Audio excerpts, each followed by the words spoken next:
Oh, hello. Welcome to the show. I'm your host, Johnny Baghead. As always, welcome back, everyone. It is good to see you. Good to see you. One sec, I just want to... There we go. And, well, I'm back. Happy Tuesday. Our month of Spookoween continues. Oh, yes. Oh, yes, it does. I'm back though. And one sec, there we go. And we're back with Fatal Frame 2 again. As I said from the start of the month, I didn't want to split the playthroughs, you know, kind of go back and forth. We're gonna just stick with the one game and then move on. But that ain't no bad thing, you know. It's honestly helped to kind of stick with the game, remember more of what's going on, and you know, with the stuff I'm doing on Thursdays as well, it just works out better. But yeah, been thinking about this again. One of the things I remembered actually that I haven't really talked about too much is that even though we didn't do this as part of the unplayed PlayStation 2 game wheel, this will be ranked at the end of this because this is a PlayStation 2 game I've never played before. I'm actually not sure yet where I'd rank this. Yeah, it kind of depends, because I do think there are parts of this I like more than the first game. And there's some stuff of the first game I maybe like better as well. But I'm really not sure if where it exactly falls for me in terms of how it compares to that first game and just the library in general. You know, you have to consider I've got like Silent Hill 2 and 3 in the Masterpiece tier. And it's really hard to consider other survival horror games even getting, you know, close to that. But maybe that's a bit unfair, you know, like to judge every survival horror game in comparison to like the peaks of the genre. So yeah, I'll have to think that through. Here, we're gonna swap over here. Also, you know what, we've never...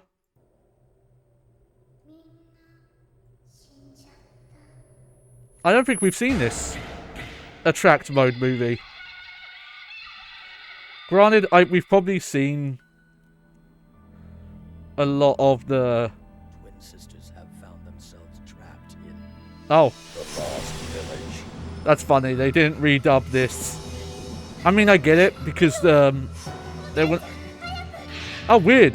Okay, so they kept the narration, but this is based on like a Japanese... On the day of the ceremony, Fair enough. Hey, well, maybe this had English. vanished.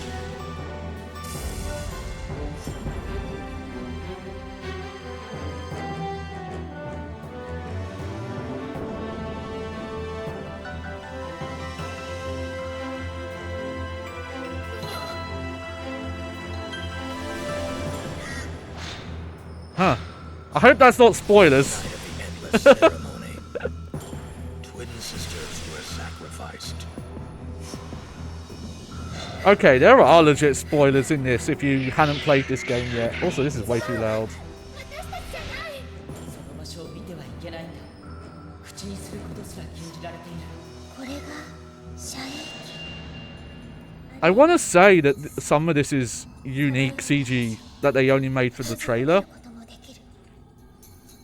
Because some of these scenes have played out in-game, but they weren't pre-rendered, they were in-engine.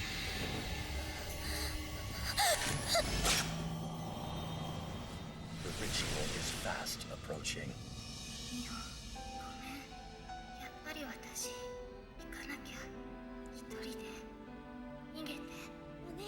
Also, I didn't realize it until now, but the like ribbon pattern Mio has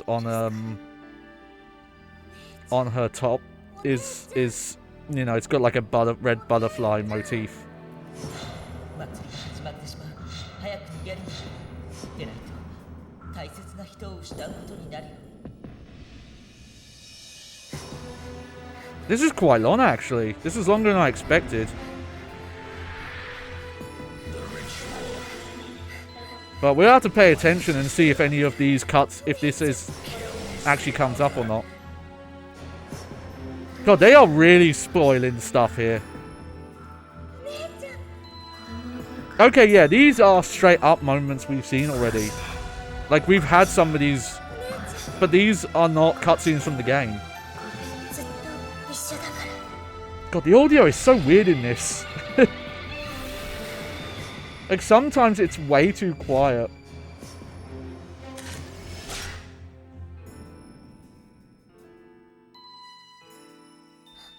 It just, it's interesting because it reminds me of, it's, a lot of people don't see it because much like the attract mode movie here on this game, the original Silent Hill 2 has one, but you have to idle on the title screen to see it. It doesn't automatically play. And that one is even more spoilerific in terms of what it shows. It's weird. But it does have some unique stuff in there. It shows like how it shows a clip of like Eddie and Laura coming into town. So it implies that like Laura was hitchhiking or something and Eddie gave her a lift for some reason. Ah, well, I was glad we got to watch that. Yeah, see, now it seems too quiet. I don't know.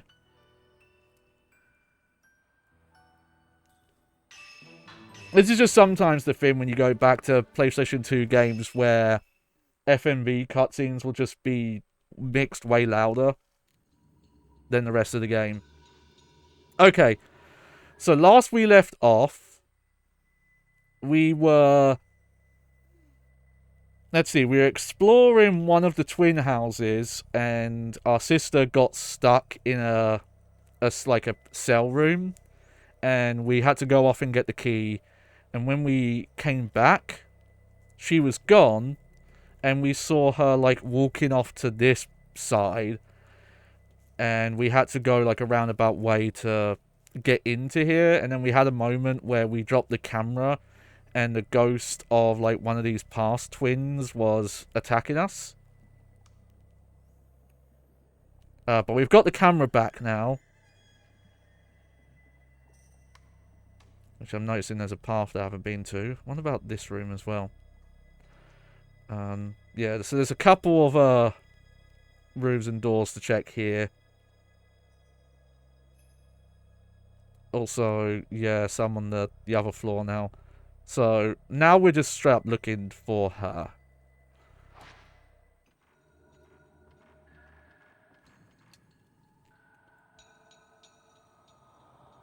Yeah, that pre-rendered like attract mode cutscene was just mixed way louder than the rest of the game.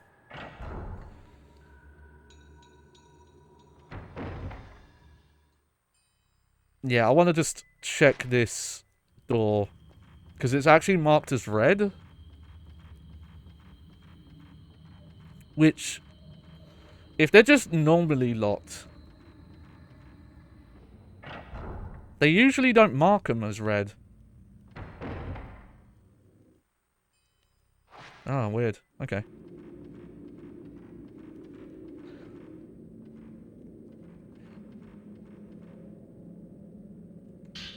Nice, nice.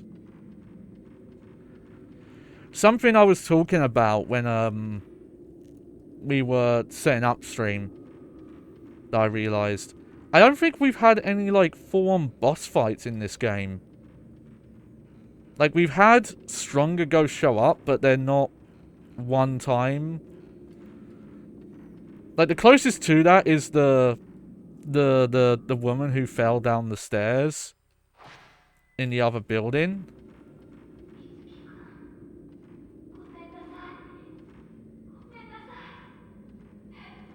Oh.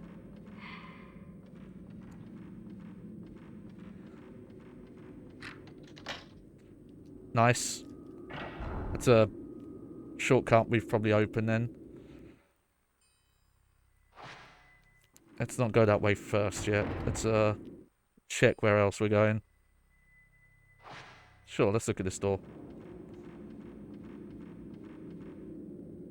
Mayu is in this room. You try calling to her, but she doesn't answer. There's a lock engraved with a bell design on the door.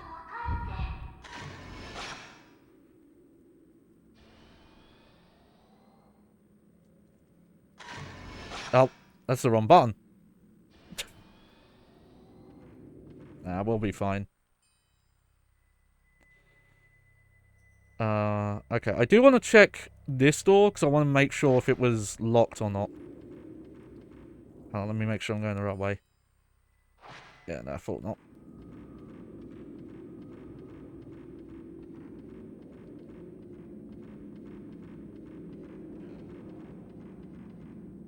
No, no, no. There we go.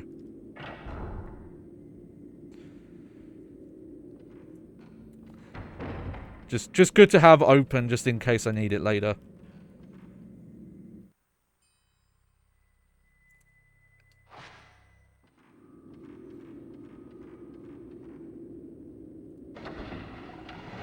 Let's have a little looky-loo in here.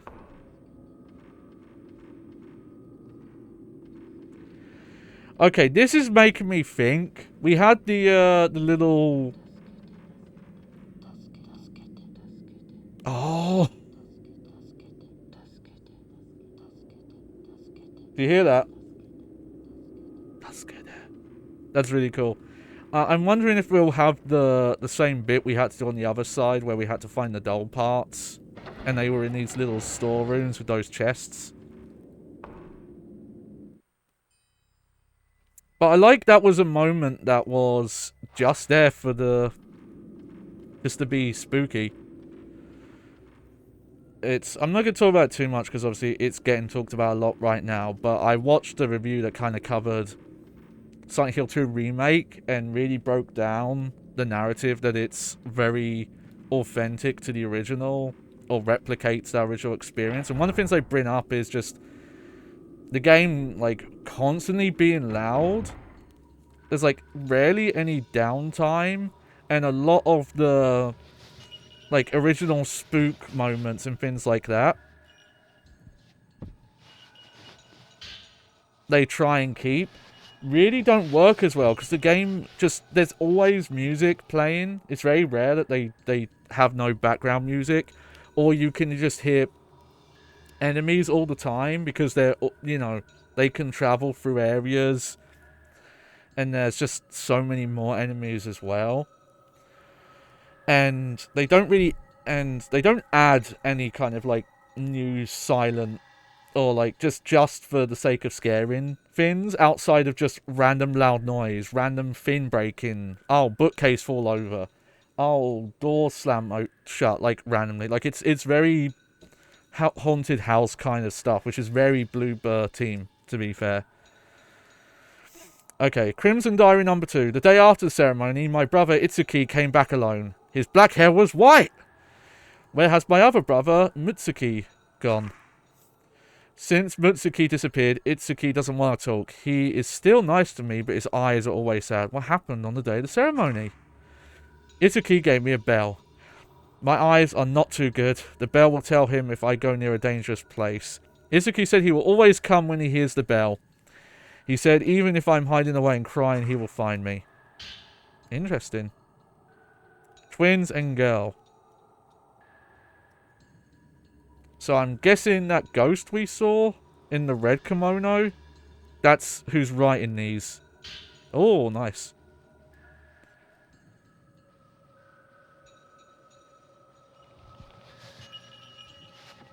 Oh, speaking of, do you hear the bell? Oh yeah, that bell was going off last time, and I couldn't figure out why, and I was like, oh, is that my cat? Because my cat Minnie has a bell on her collar. She has, like, all black fur, so it's just for, you know, peace of mind that people are always going to know where she is. Because she'll make that noise when she's doing stuff. And heck, she even, like... And we don't fully know how, because she just came in one day and she'd, like, broken her tail. And had to be, you know, amputated. Boards have been nailed carefully. What were they trying?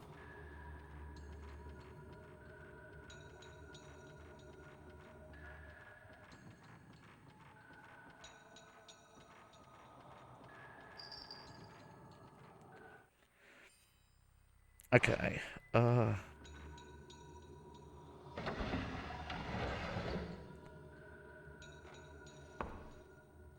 Huh, interesting. There's an object on the shelf. Okay, want to say anything about it? Weird, I don't remember coming in here. Oh! Okay, maybe we are going to have some more, like, boss encounters. I wonder if we can fit back here. Nah, okay. Oh, okay, I remember now.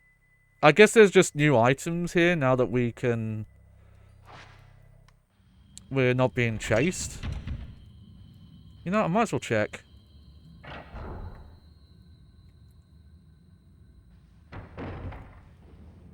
Probably because we have the flashlight now as well.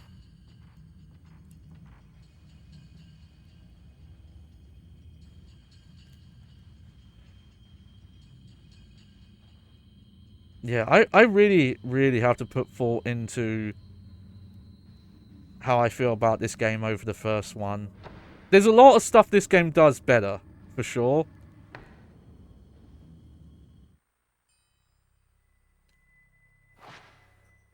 It's this weird thing where the ghosts are, like, a little bit dangerous. Like, more so than before. But at the same time, I've, like, never been as low on resources as I was in that first game. Uh-huh. And I think it was a smart move to change the game so that it wasn't in one building that kind of, you know, like, changed over time.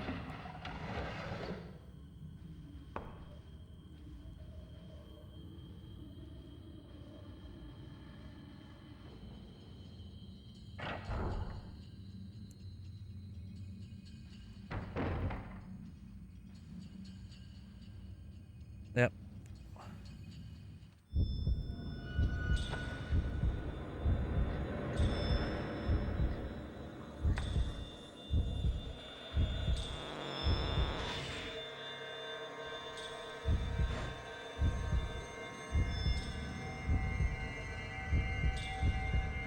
Oh!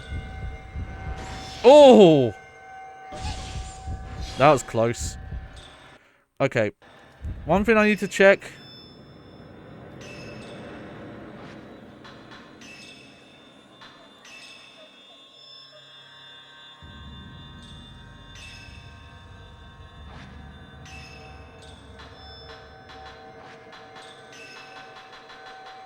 Okay, blast is...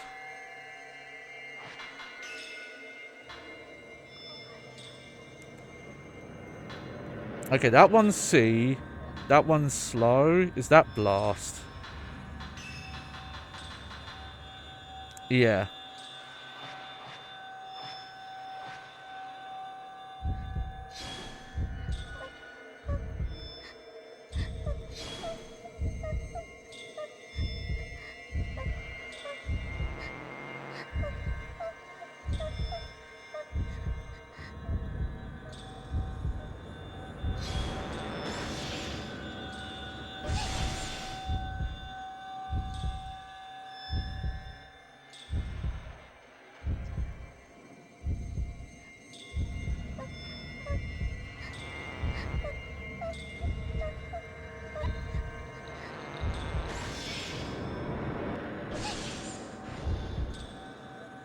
Oh, shit. Oh, this is new.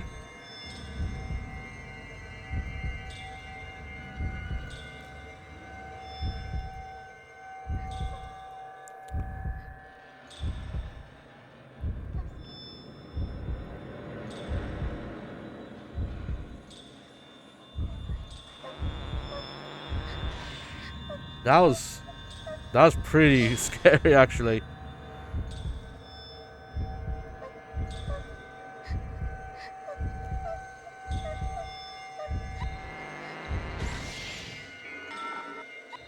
There we go.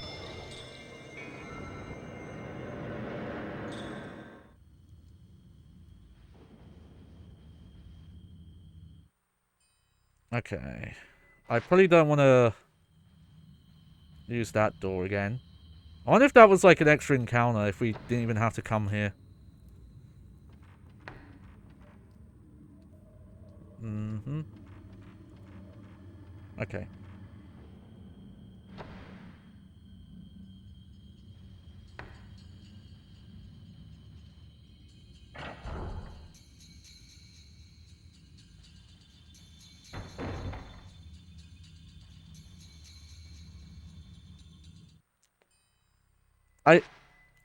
I will have to probably look at the footage of the first game again to see if they did mark locked doors and things like that on the map properly.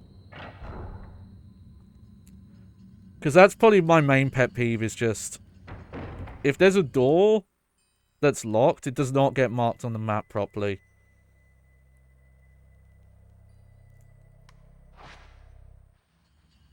They only mark it when they're like spirit locked for some reason.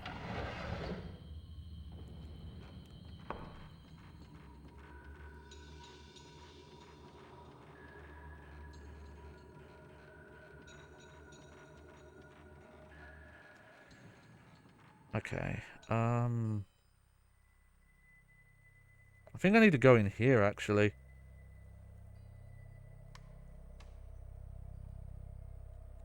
I don't remember if I've been in there, so...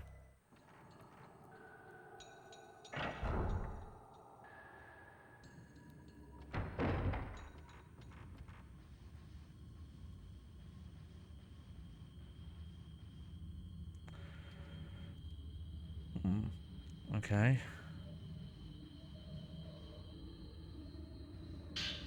Oh, green diary free. I saw Itsuki's sister in the corridor. She is usually frightened of strangers and runs away and hides, but today was different. It seemed like she wanted to tell me something, but she ran away without saying a word. Maybe Itsuki left a message with her? Oh, yeah, we found a memo the girl wrote about that, I'm pretty sure.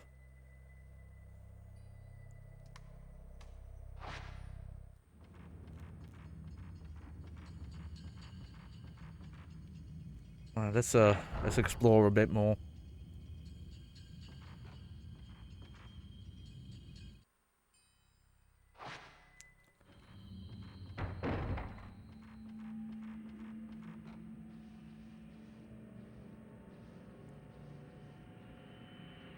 Oh yeah, that's one of the stone mirror things we can't pick up.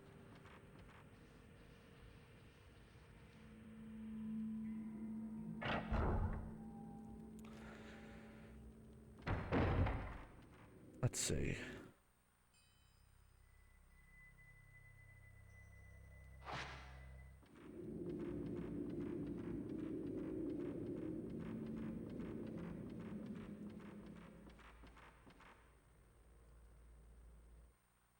Ah. Oh well.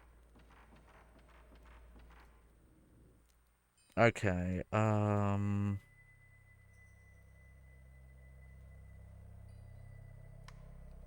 Yeah, I want to check that sliding door room.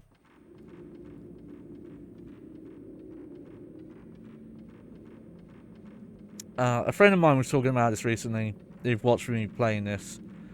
And it is really stark just like how good this game still looks.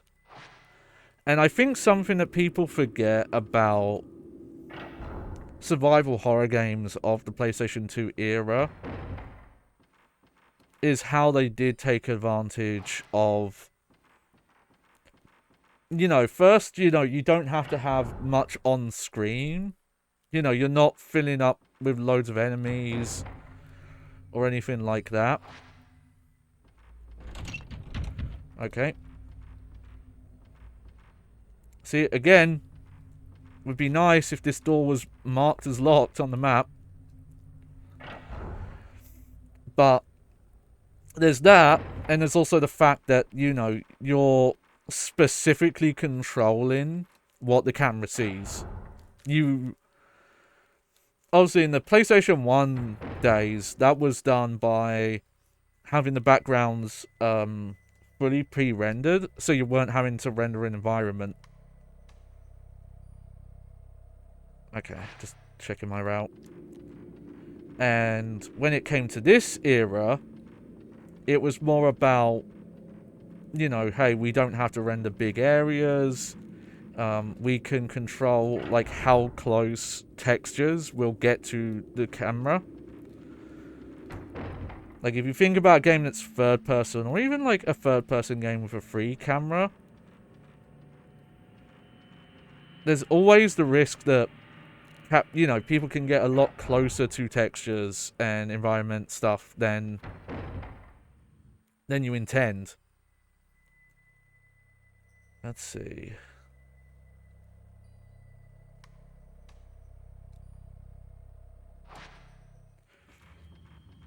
I think I was missing something up here. I thought I was having to come down the floor, that bell sound, so like, oh, it's coming from under the floor, but I think it's not this far down.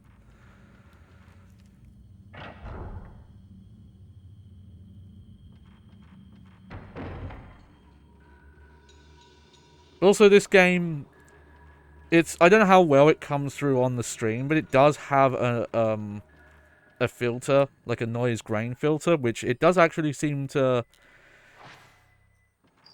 Yeah. See, I keep hearing a bell sound. There we go.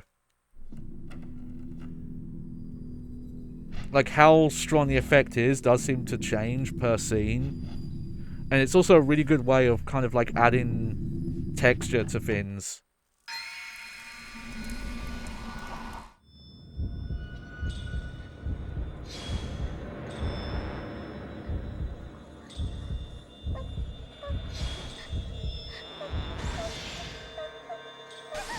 I find this one interesting because I'm noticing that she's not, like, as aggressive as the others. Like, she's a threat, but it doesn't feel as intentional.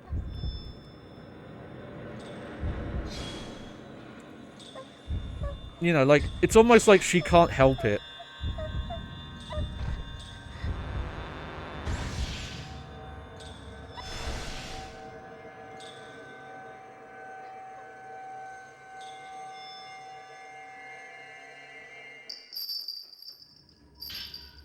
Oh, booked up Crimson Diary #1. Both inside and outside are pitch black. Nobody's in the house, but I feel presence. That probably explains why it went dark on us. Itsuki, help me. I'm so scared. I can't get out the closet. Help me, Itsuki.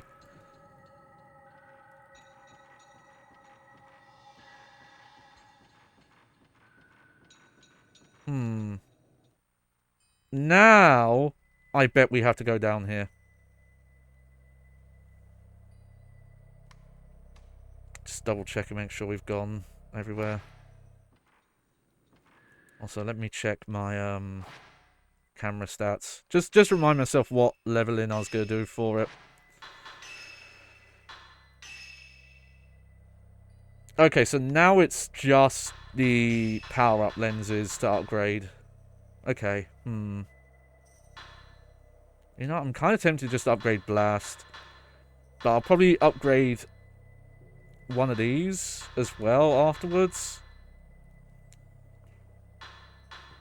It's kind of weird these are the same, but I think they're the same, but the 01 uses like a lot more meter to do.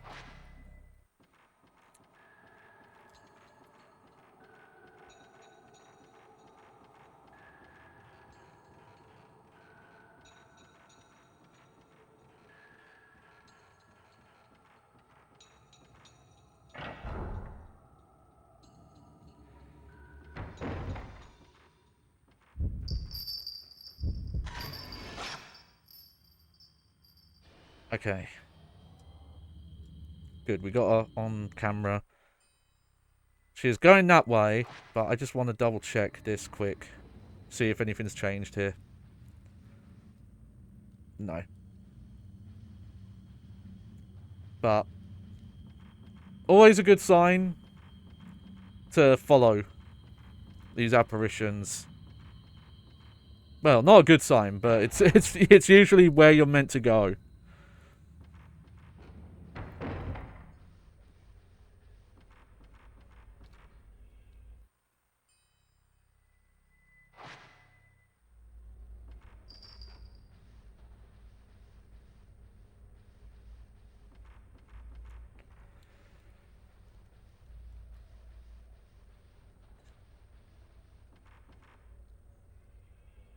Mm-hmm. Okay.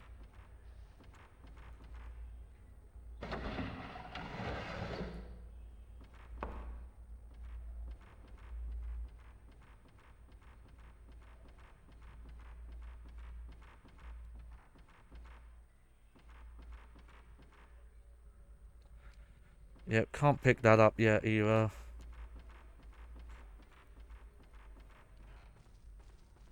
We've admittedly not needed it yet.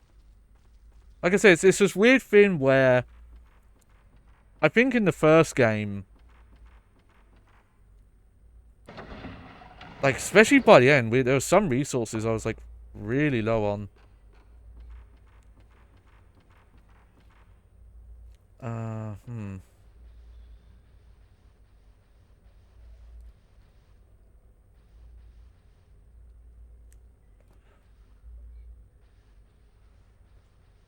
Okay, she came this way. And I even heard the bell for a second there.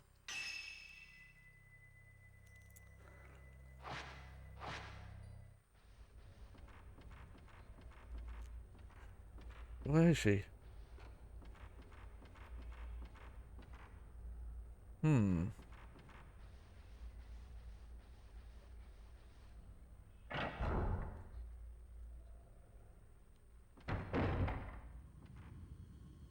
You know, just to be sure. Also, might as well look through this, see if anything's changed.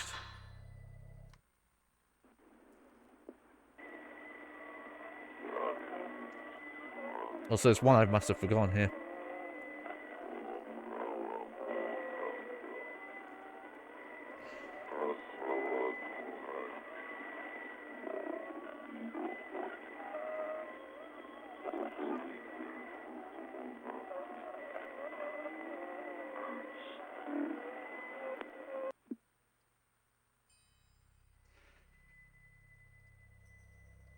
Someone... Hang on a sec.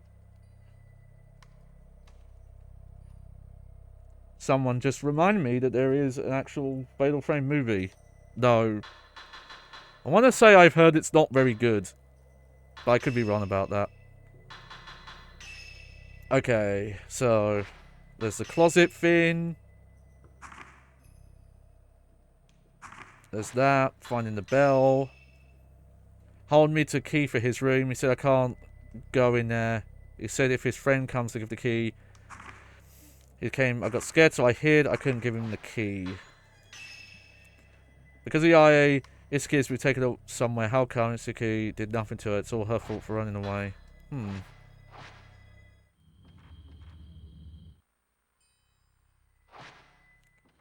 Oh, wait. Hang on.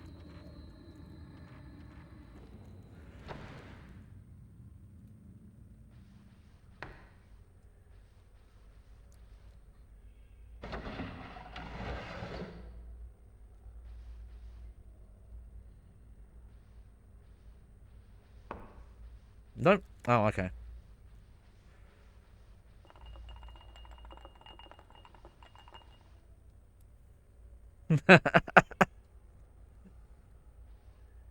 Oh. They really do some effective stuff at times with those. Like, they don't call attention to it. They drop all the music. Gives you this little, false sense of security. And then just little subtle things happen. Some of them have not landed as well. Like, a couple of times they've had a ball, like, just roll out of nowhere. And it hasn't been quite as scary as I feel like someone thinks it is, but...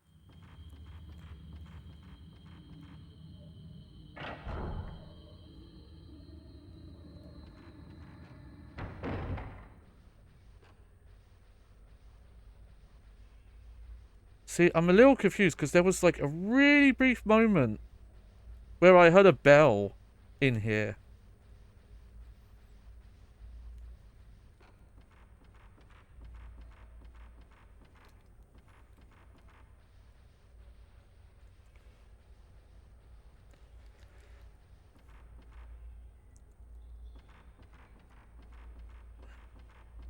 Was that it?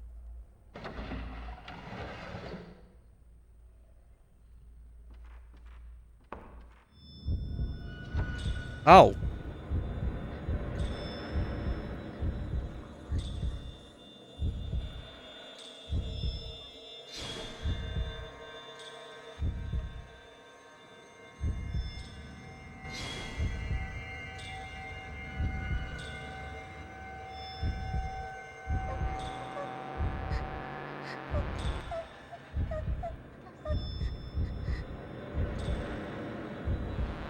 Oh. Yeah, I get the feeling. Unlike some of the other ghosts.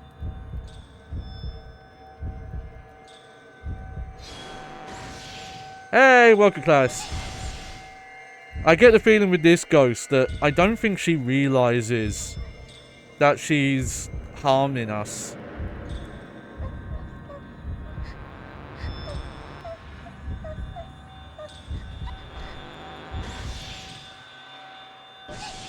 Oh, she's made everything dark again.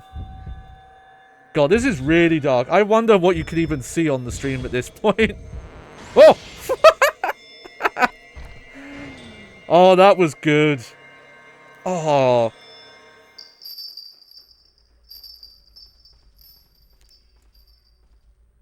I was really trying to, you know, I was talking about a bit earlier, before you came in, Clarice, about how I feel about this game compared to the first one. But there have been some moments over the first one that have been tremendous, and that was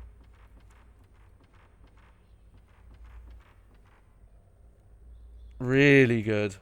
Okay. I thought she was gonna drop something here. Yeah, this is boarded shut. So maybe I just have to leave again. Admittedly, I did not realize that was an openal. That was something you could open, and I kind of wish they had marked that on the map.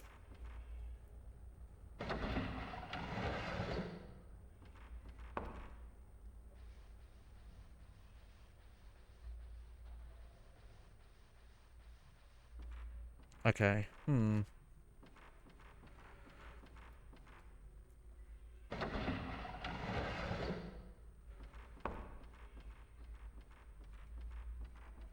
I'm just a bit worried that I was supposed to have picked something up. Okay. Well, let's just, you know, come out this area, and we might have to follow her to, like, one more place. But I'm just double checking. There's nothing there. Okay. Alright, let's trot our way forward.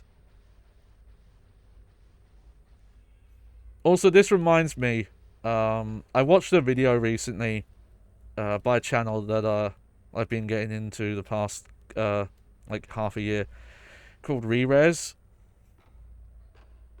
who I've also chatted with a little bit, and they made a video recently about what the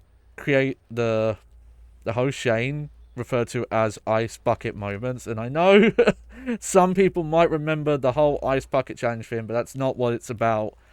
It's in reference to, in Metal Gear Solid, in the tanker chapter, there's a small bar that has a bucket of ice, and for no reason at all, you're able to interact with it and shoot it and make the ice fall out, and it will then start to melt. But you can also shoot the individual ice cubes and break them, and it's all about, you know, these like non-essential interactive moments.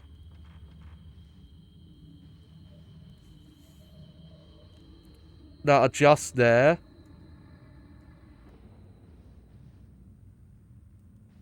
To,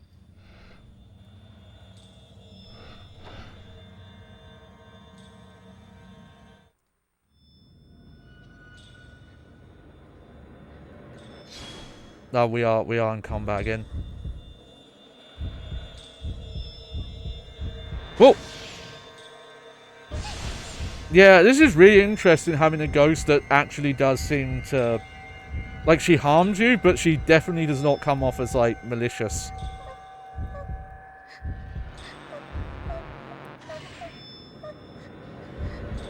Oh, weird. Okay. Hang on, I'll tell you, Klaus. Let's get...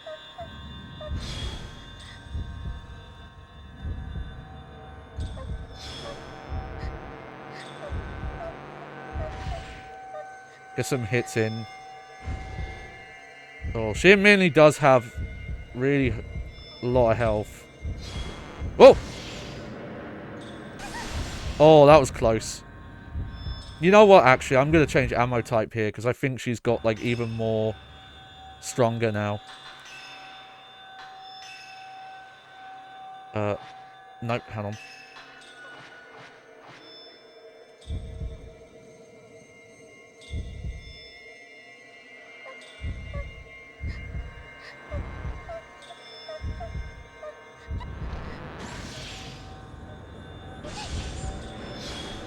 Okay, yeah, then this is her, like... She admits to having a fear of the darkness, and it's like, she's causing it to happen to us.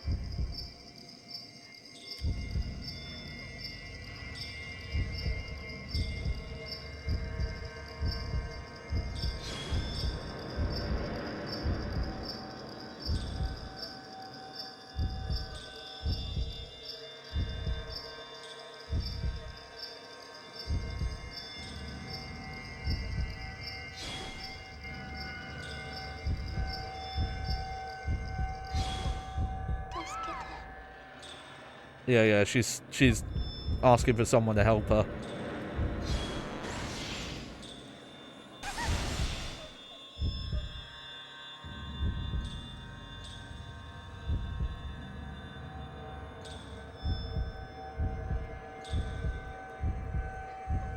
Oh!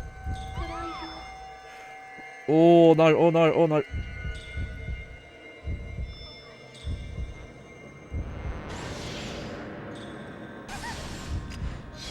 Okay, let me heal quick. I'm gonna say it's like the Sacred Water is restore full health, but this already restores more than half health, it feels like.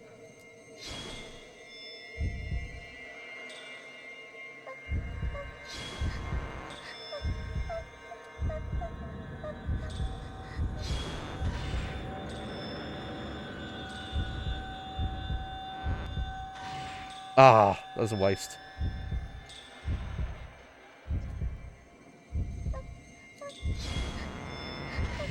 There we go. That should do it.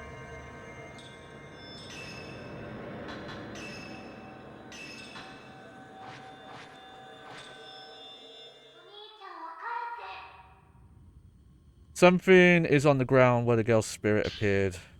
The bell key, yep. Red speckled crystal, okay. Okay. So, I'm not entirely sure who she is.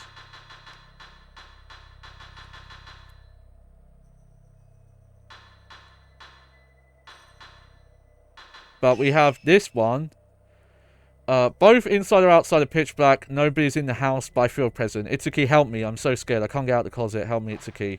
So I believe this is a younger sister of the male twins, Itsuki and Mitsuki. The day after this ceremony, my brother Itsuki came back alone. His black hair was white. Where has my other older brother Mitsuki gone? Since Mitsuki disappeared, Itsuki doesn't want to talk. He is still nice to me, but his eyes are always sad. What happened on the day of the ceremony? Itsuki gave me a bell. My eyes are not too good. The bell will tell him if I go near a dangerous place. Itsuki said he will always come when he hears the bell. He said even if I'm hiding away and crying, he will find me. Itsuki told me to hold the key for his room. He said I can't let anyone go in there. He said if his friend comes to give the key to his friend. I'm so happy that he gave me such an important job. Itsuki's friend came to the house. I got scared, so I hid. I couldn't give him the key. And then because of Yae, Itsuki has been taken away somewhere. How come? Itsuki did nothing to her. It's all her fault for running away. And then there's the picture. Oh, and I forgot to do something else. Hang on.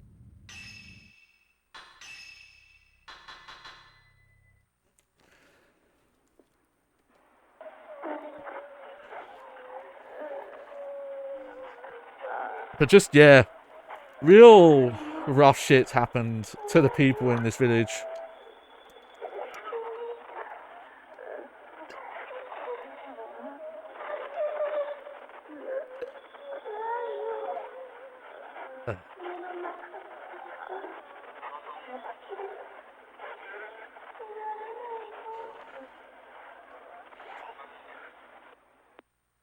Okay. And now I need to remember this room. I gotta get to this room. Okay.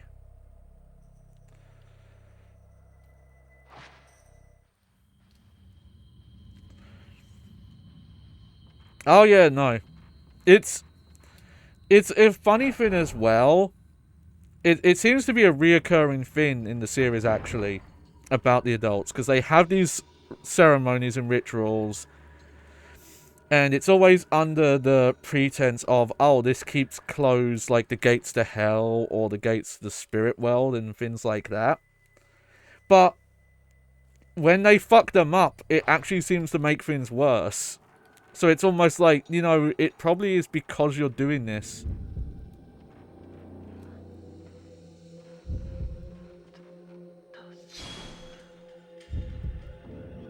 Hang on.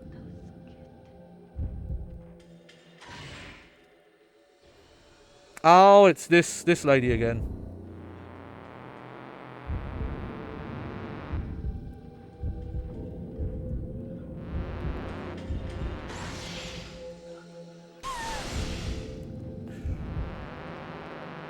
Oh yeah, the combo thing. I knew that's a mechanic, but I just haven't had too many opportunities to do it. Okay, so yeah, she's gonna...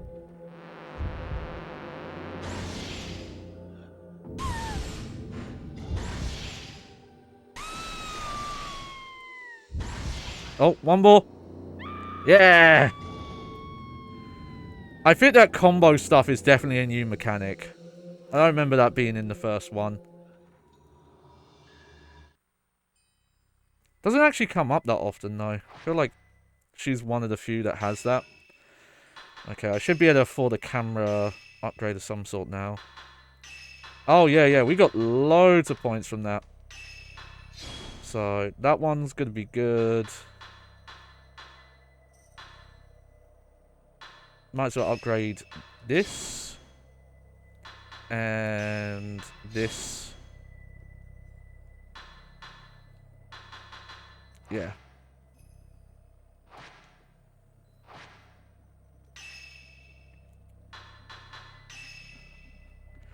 Oh, we're still missing quite a few of these equipped function upgrades as well.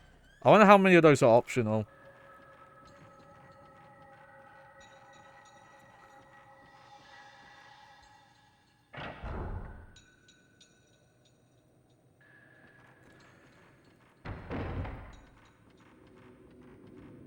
Here we go. Oh, Mayu's gone. She was in here.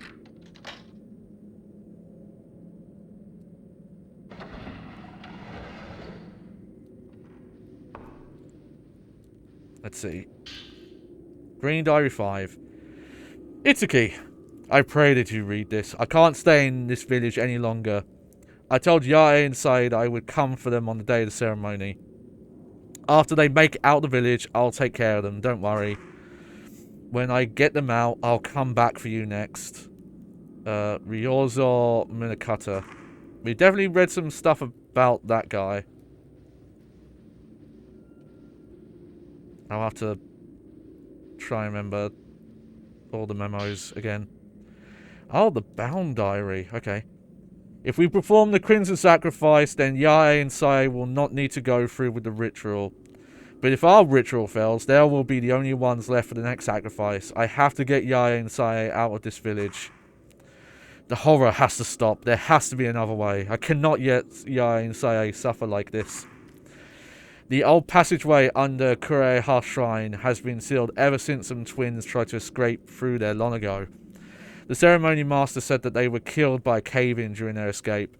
Concerned, the ceremony master sealed the old tree which enshrines the remaining.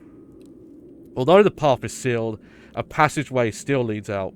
Opening the seal should make it possible to leave the village. The pinwheel keys that open the seal have been handed down through the families of 4 veiled priests. I was able to find the pinwheel for this family in the storehouse. After passing through a passageway, you only have to run through the forest and remember to never look back. But will those two have the necessary willpower? A diary. A small stone stabbed in a crystal or line here. Tachibana crest.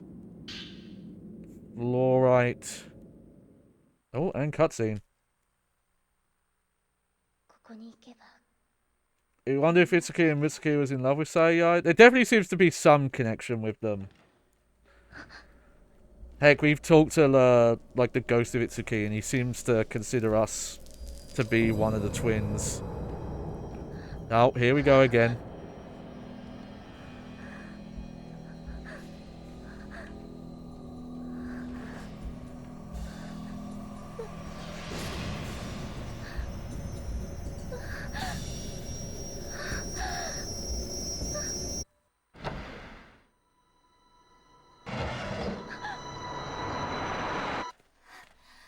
Hey!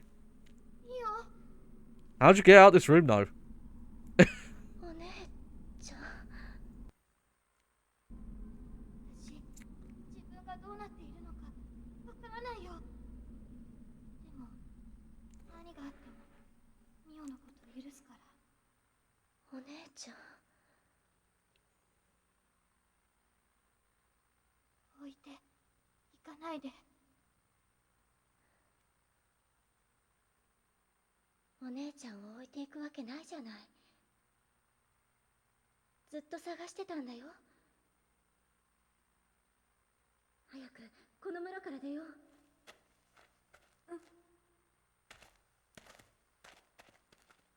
Hey, reunited. Well, she's definitely possessed, but... Oh, wow. Oh, that was nice of them. They just took us out.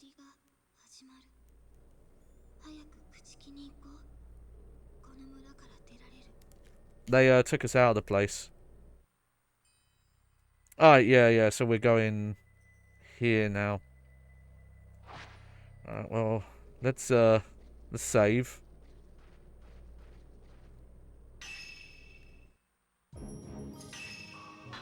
Now, something I do want to check is if I go to the white-haired kid, the Itsuki guy, I wonder if he comments that we're both together. Because I don't think I've had an opportunity to go see him with Mayu with me. Let's see. Okay, yeah, we're just going straight.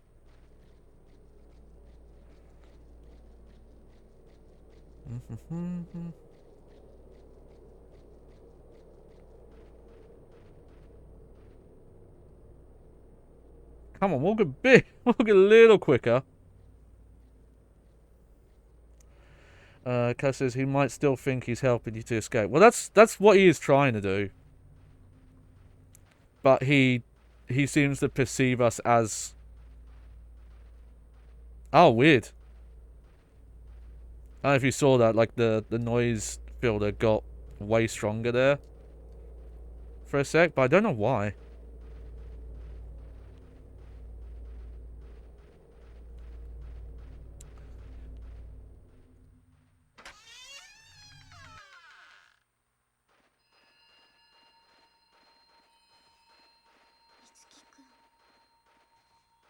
Oh, yeah, he's gone. The storehouse window's closed. What happened to the boy that's locked up here? And I think she just said, like, our sister just said Itsuki-kun. That's a nice detail. Yeah, she's still... Her leg is still bad. However, I'm noticing that she's, like, not actually running anymore. Like, she doesn't even seem to be trying to run.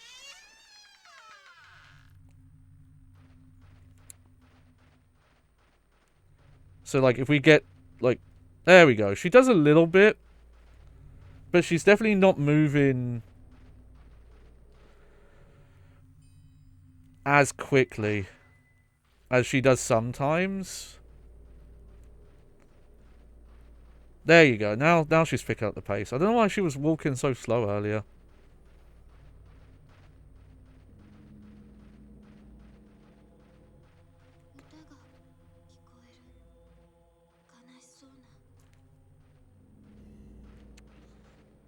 See, now she's kind of back to walking up the hill. You can see what looks like torchlight. Are they about to start the ceremony? You probably shouldn't go up there right now. Oh, okay. I'm guessing we're going this way then.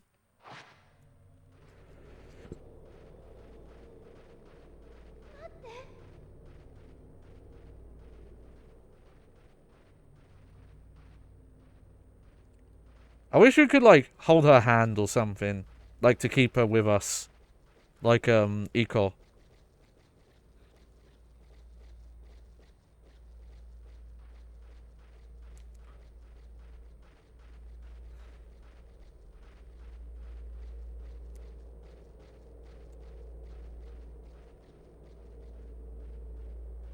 Come on, girl. Come on.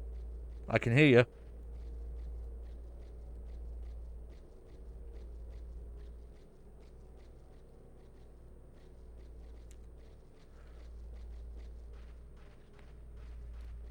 Let's just double check.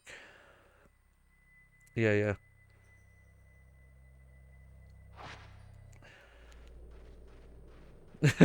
You're afraid she'll wander off again. Well, she has done that quite a few times. Hold on.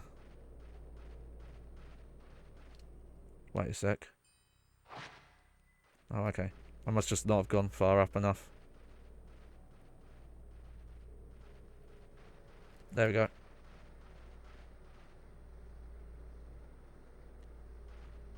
I'm wondering if those are specific to, like, each twin that's been sacrificed or something.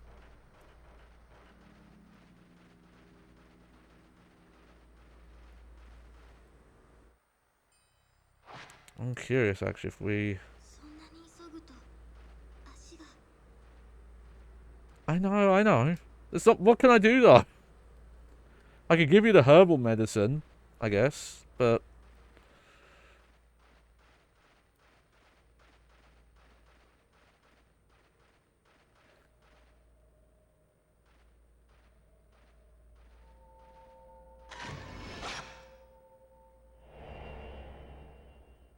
A different place shows in the photo. It looks like an altar.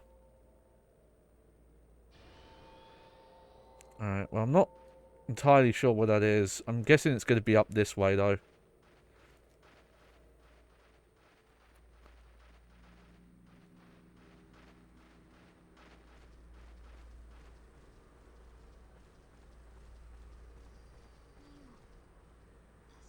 I know! I don't know what to do! I'd offer you a piggyback, but would it even work?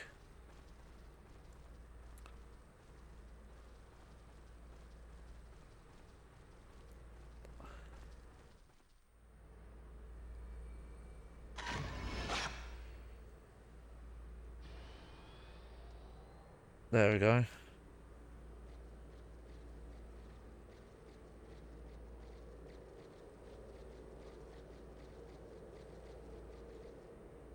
It looks like you could enter the building here, yep.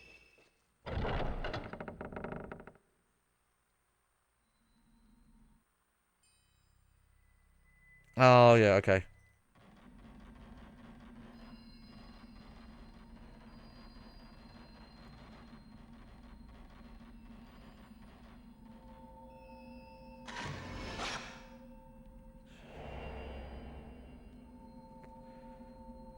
Something shows in the photo. Its twins going under a fence.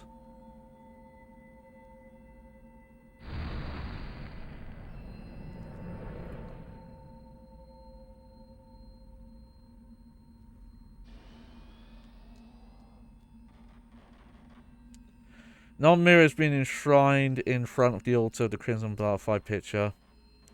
Okay, it's interesting that there does seem to be at least some connection to the first game, because they also had stuff going on about a stone mirror and sacrifices to seal, you know, the gates to the afterlife and all that. Folklorist number 7. I found a map of a passageway among the old books. What's an passageway, you ask? You know, ask me when you're older. It seems to be an underground cave used for the ritual. It also looks like there might be a way out of the village. This exit was also accessible from the shrine grounds, but that way was sealed long ago. Again, shame. Oh!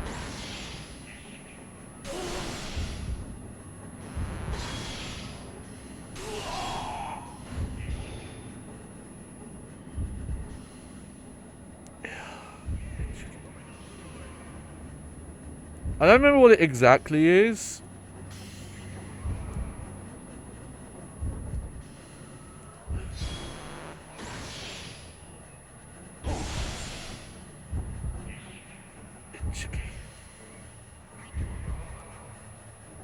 I remember it because it's in one of the Tekken 4 endings.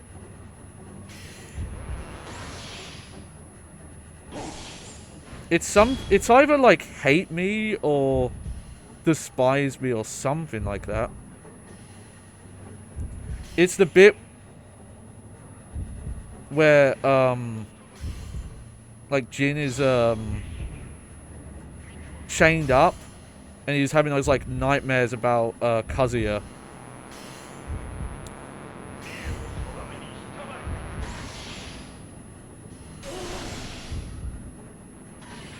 Did that count? Ah, mistimed it.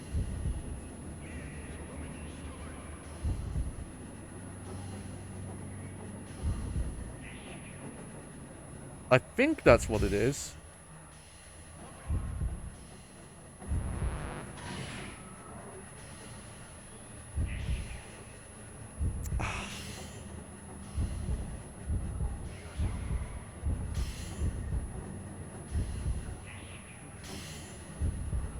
Oh, he's a cheeky fuck, this one. He likes to move around.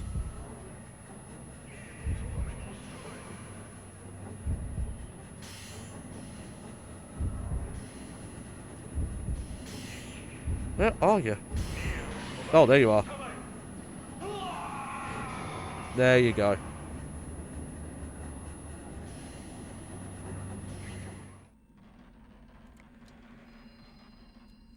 Oh, they really love to mess with that, like, really high-frequency sound stuff. I wonder if, for some people, that actually hurts to listen to, because every so often it kind of feels like my ears ring. Hey! Welcome back, Iram. It's good to see you. God, I have so many... I get so many of these spirals. I don't know if I'm just doing really good at finding the optional encounters.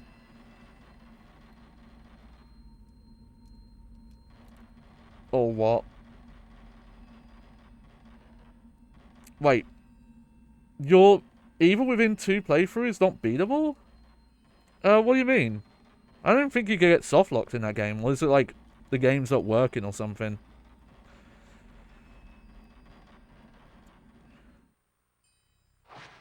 Hold on, let's check the camera stuff again. What points do we get from that? Oh, we got a lot. Let's see.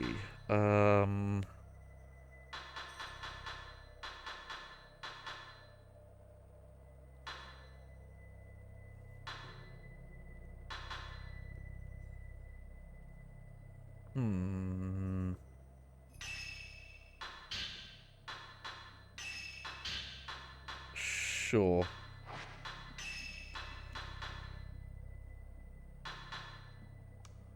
Let's power up this one for now. We'll power up this one as well, though.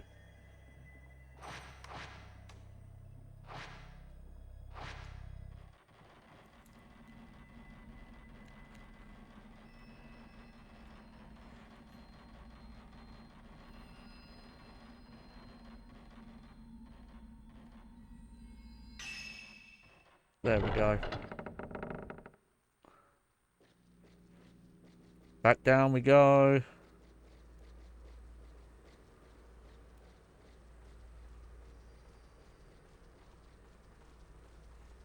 I guess a lot of it as well is, you know, depending on how you're playing this, like how many of these encounters are you choosing to do and just run past. I will say, having played this game, if there is a hard mode, that's probably what... Oh shit.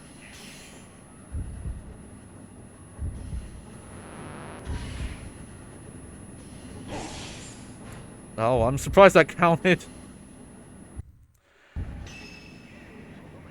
I'm noticing, though, that we're needing, like, a lot stronger ammo type now. So it's good I've been holding it. Alright, Erin says, I know what happened. You've looked online. Apparently I'm the only one who found this bug. But basically what happened is I got to a point. I don't think I should say because it's spoilers.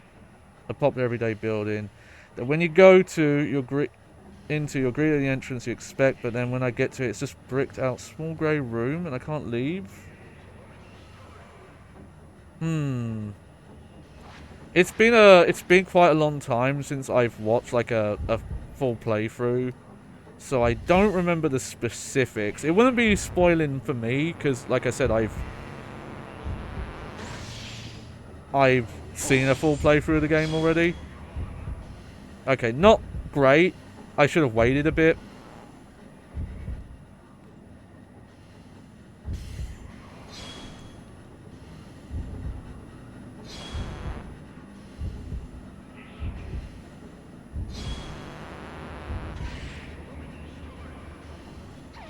What?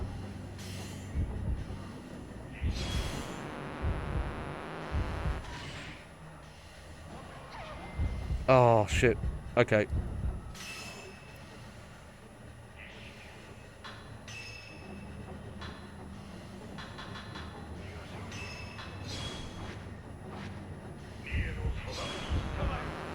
There we go.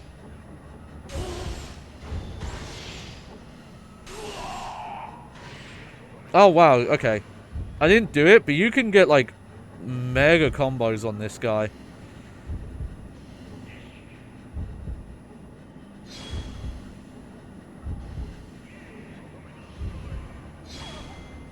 Oh, he's in his little...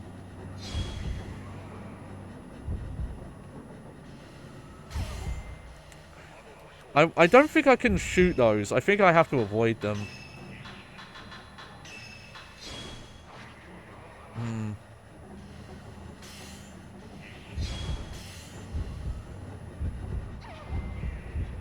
The fuck hit me?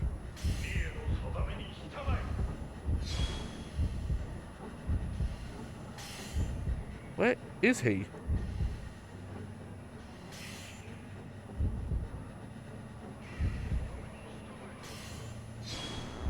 There you are.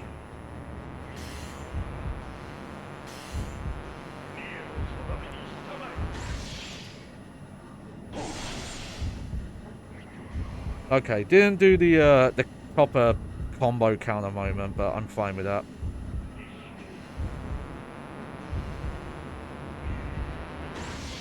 There we go.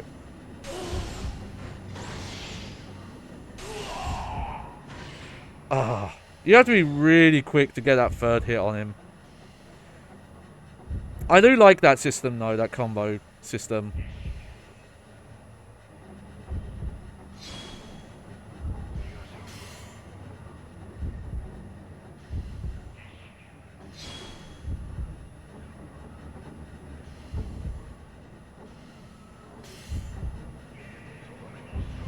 Oh.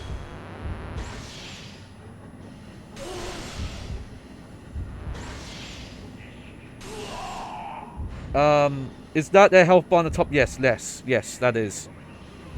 Theirs is in the top left and mine's on the bottom right. Oh, weird. Thought I...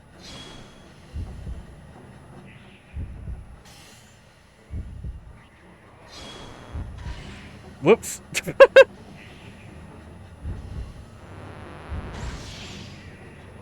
There we go.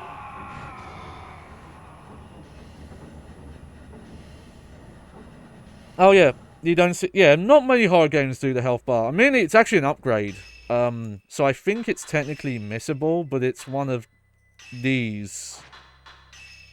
Yeah, shows health bar of the closest spirit in the capture circle. Yeah. Alright, how much points did I get there, by the way? Oh yeah, I got a lot. Okay, so they have been making them stronger now. Okay, let's we'll upgrade that for now.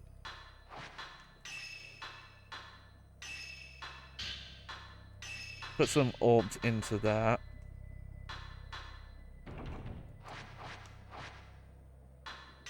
Swap back to this film.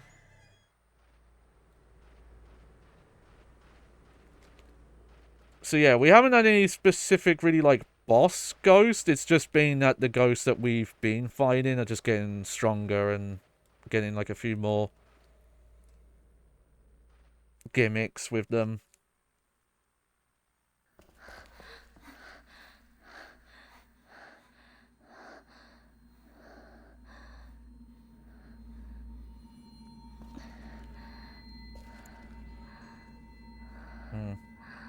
That's I haven't been doing it in this playthrough, so maybe I'm not the one to speak, but the story, Iram, you're telling me, it's a reminder that rotating saves is usually a good idea, just on the off chance there's a reason you need to go back to an old save.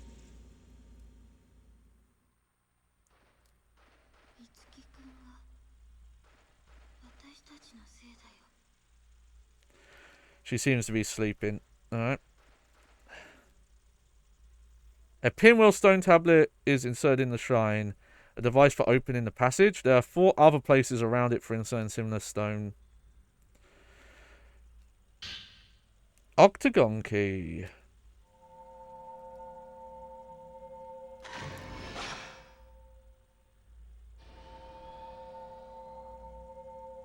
Huh. A small red pinwheel is like a dry rasping sound as it turns. There are countless tiny gravestones lined up here. Maybe they were for children.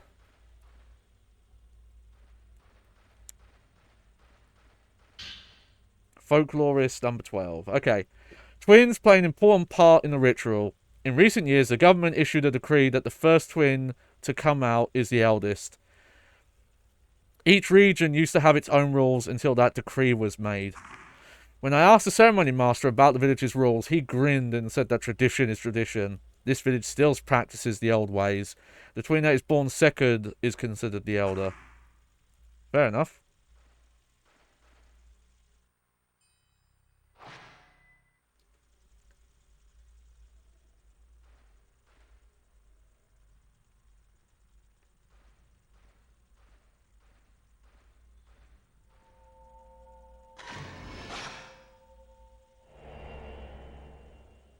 Okay.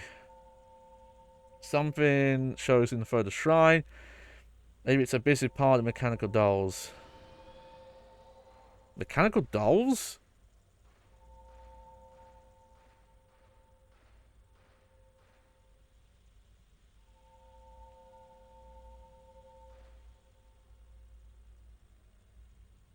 One sec. If I'm doing... Oh, that was the wrong button. Something shows in the photo of Mayu. It's a woman crying in front of a building that looks like a storehouse. It's something... This was a problem in the first game as well, to be fair. But something I find a tad annoying is that for those, like, environmental ones, I wish they didn't use ammo, because...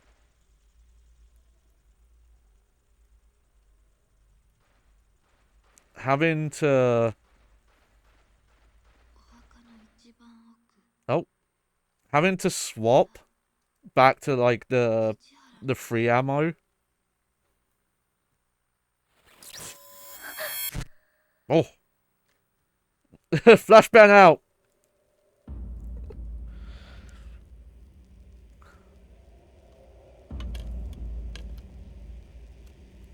Hang on a sec.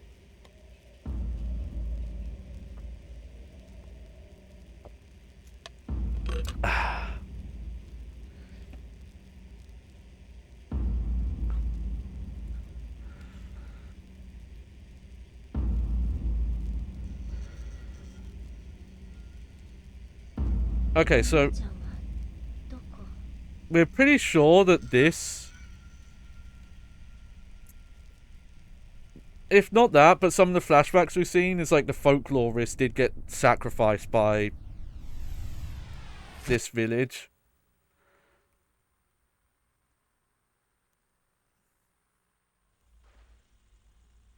She's repeating nonsense over and over as if talking in her sleep.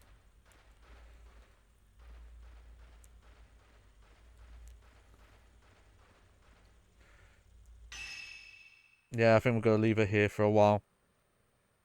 Okay, which sign am I on? Probably don't want to come out this way.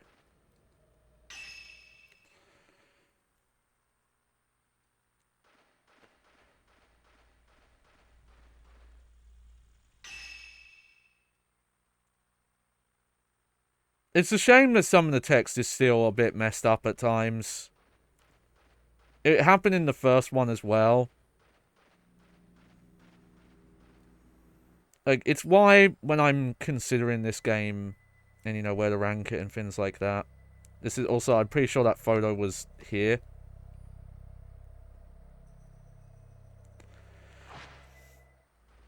I'm thinking of, like, how much better Silent Hill 2 was. Like, not even for the time, just in general. It's, I always find it weird when people talk about that old game as if, like, the localization and the dubbing was done poorly and badly because a lot of the people working on it were Japanese. And, like, granted, that's true. But Jeremy Blaustein and I think, like, a couple of people from his Wordbox company worked on it. And, like, according to Jeremy Blaustein, he was one of the directors of all the, like, the motion capture sessions. But also, you know, if you watch the making of documentary, you know that Sato of Sato Works, who did like character design and made all the pre-rendered cutscenes, like he was like the main kind of vision behind how, like, what Silent Hill 2 is. You know, for it being like a side story and all the other stuff it covered, things like that. Here, we're gonna save here.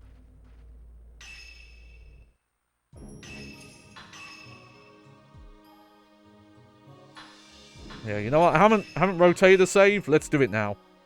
Let's just play it. Let's actually play it safe.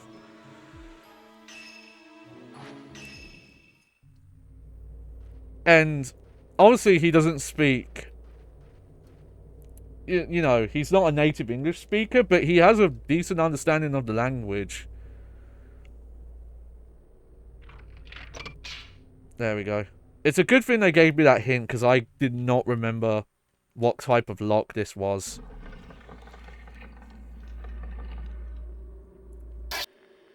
Oh, sorry about that. That was really loud. For some reason, this cutscene is just way louder. Oh, shit. Oh, this is the whitehead. This is Itsuki.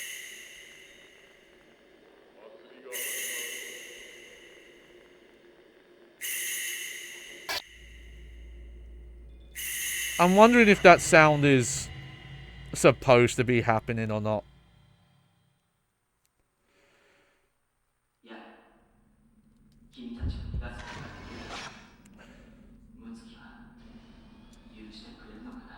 My brother will, yeah. It's, again, still a slight bummer. Oh, nice. That when you bring the camera up, it...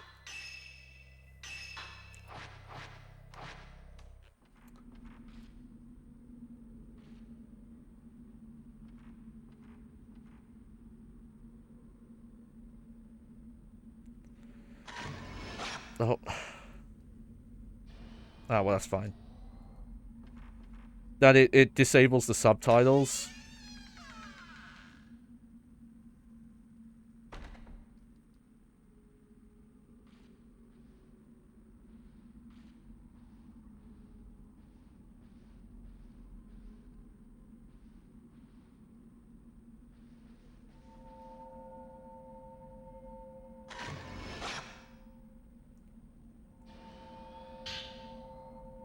Oriental Gods Village map.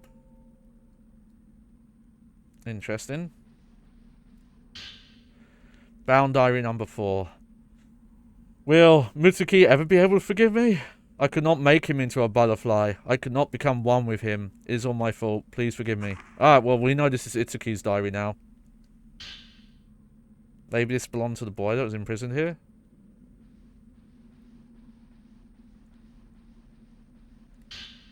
Oh, here's another one. I heard Munakata was here. I wonder if it's because of the letter I sent him. The warm welcome he is getting can only mean that they are going to use him as a kusabi in the inner ceremony. I cannot let him get caught up in this. I must tell him to get out of here quickly. Oh, another diary. The 3 other pinwheel keys are hidden in the Kiryu, Osaka, and Tachibana houses. Nobody will expect me to run after the ritual. At that time, it should be easy to take the keys. Helping Yae and Sai escape may well be the last task I ever perform.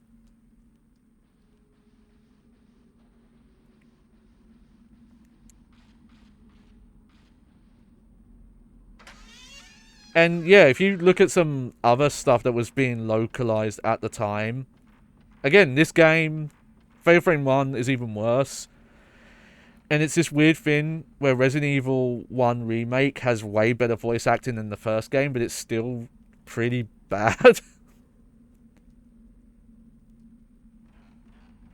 I'm guessing I can't go up there. Okay.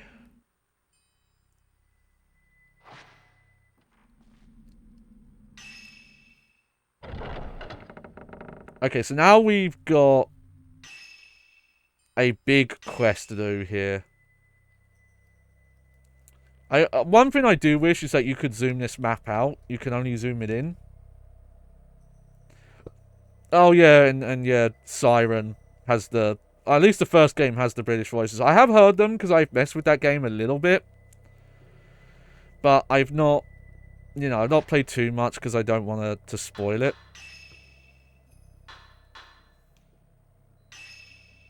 Oh, interesting. Okay, so these are... Okay.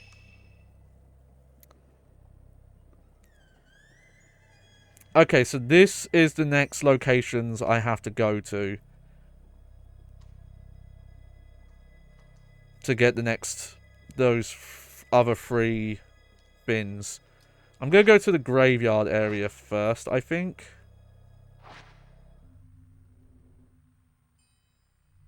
I'm curious if I'm allowed to go up here yet, or if this is still going to be, like, messed up.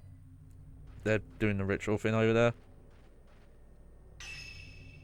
We'll see.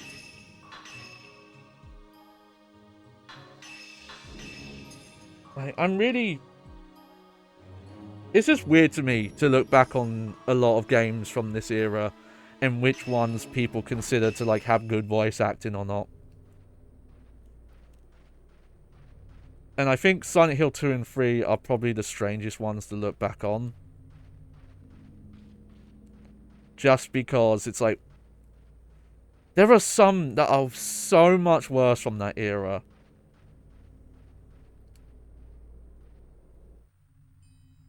And it's like, okay, well, if Silent Hill 2 or even Silent Hill 3, if these are, quote, like, infamously bad, then what are these? Like, how does the metric work exactly? You know, what's the... How are you judging these? Okay, I think these people up here have disappeared now.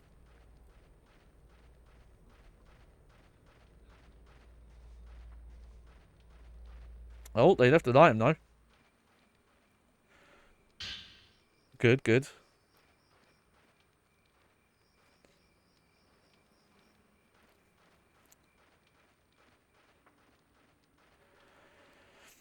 It's just... Yeah, it's just strange. You know what? I did not realize it earlier, but you see the detail in the trees? They're all swaying with the wind here. That's such a really good effect, like, especially for the time. Like, I would love to figure out how they're doing this.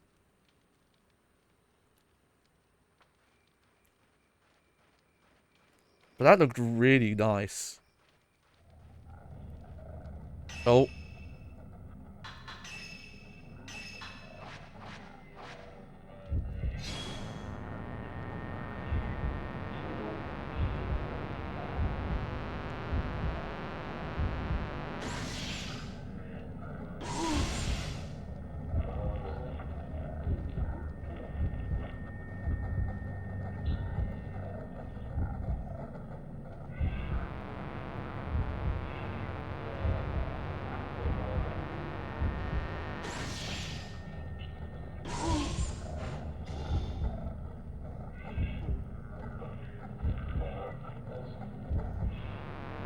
Come on, come on.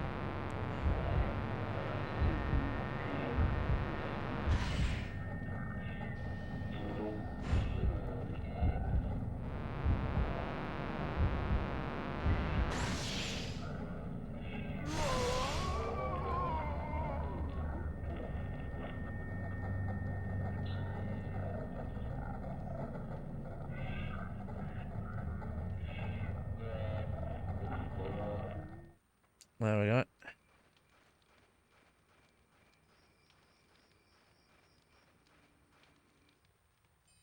Okay.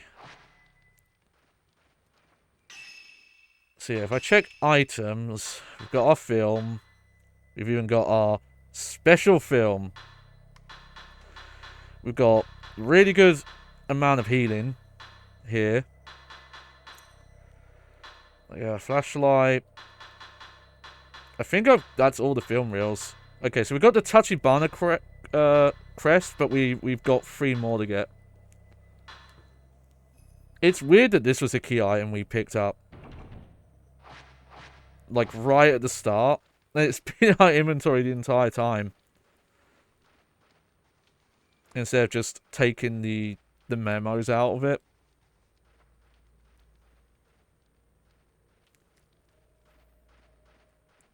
But yeah. Like, don't get me wrong, there's probably 1 or 2 lines in Silent Hill 2 and Silent Hill 3 that you could have improved on. Is it the folklorist bag? No, no, right at the beginning of the game, you read about, hang on, let me find the memo. This guy, Makamura, and when you get to the first area, you read these books about a lady who came to find that guy who went missing. I believe, was it these? No, it wasn't that one. It was these, yeah. I believe it's this lady, and I think I even have a photo of her.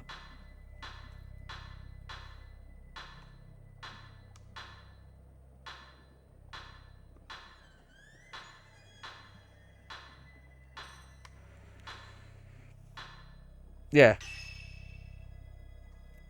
Found in the bag at the village entrance, yeah. So it's like a little side story.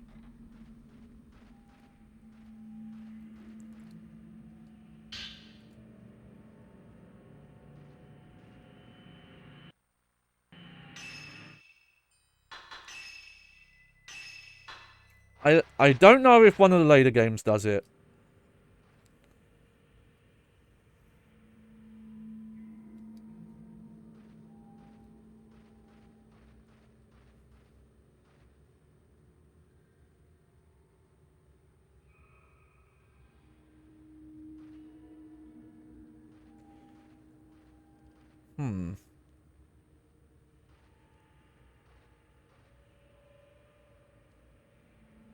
Strange.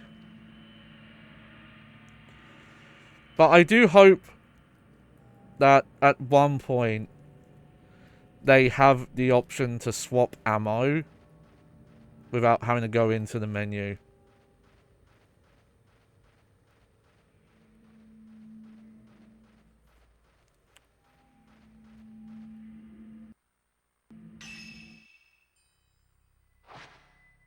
Oops.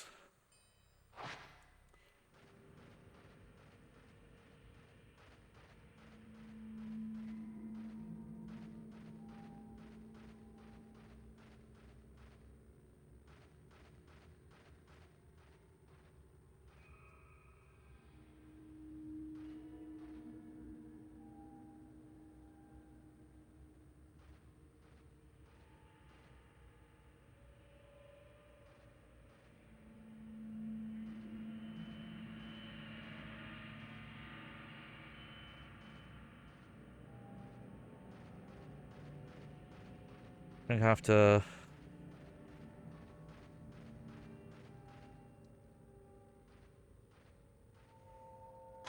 There we go. Something shows in the photo. It looks like a gravestone with the name Tsuchihara. Tsuchihara engraved on it.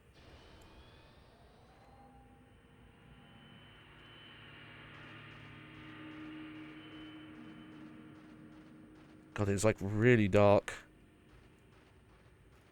over here.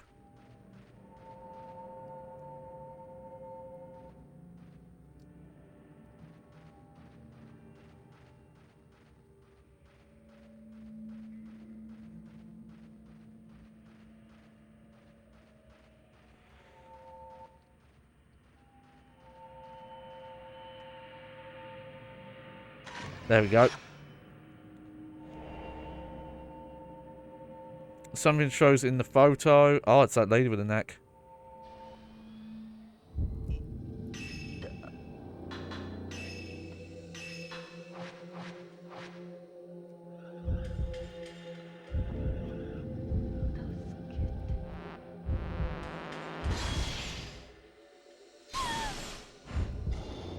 Ah. So, I don't know what went wrong there. Come on.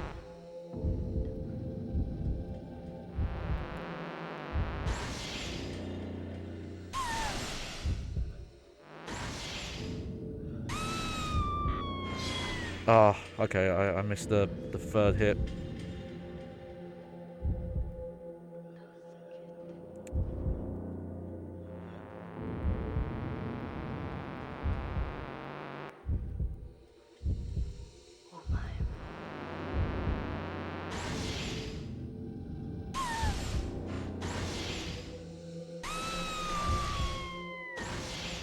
Yeah, third hit. Okay, combo's good because it really builds up your spirit meter.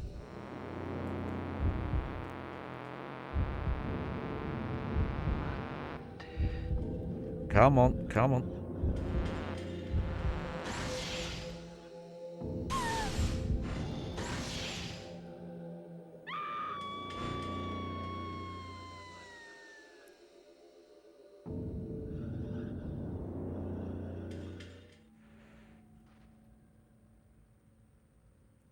Okay, so I'm guessing now.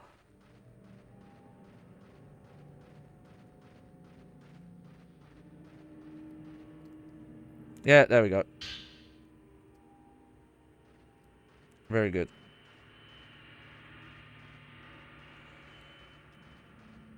We might actually be quite close to the end of the game then. Because I feel like this is going to be our like last return to these areas.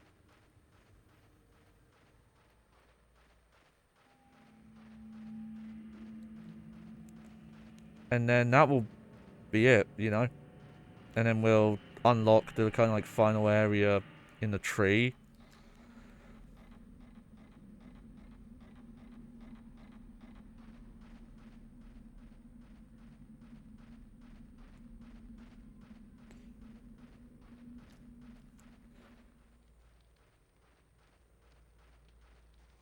But if I remember right,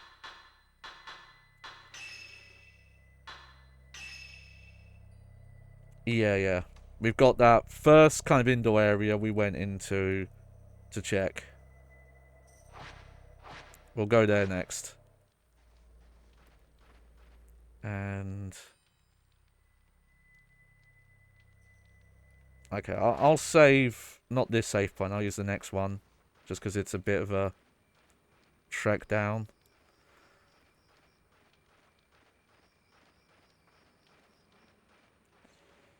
Just wanna look around, make sure nothing's changed there. No, okay.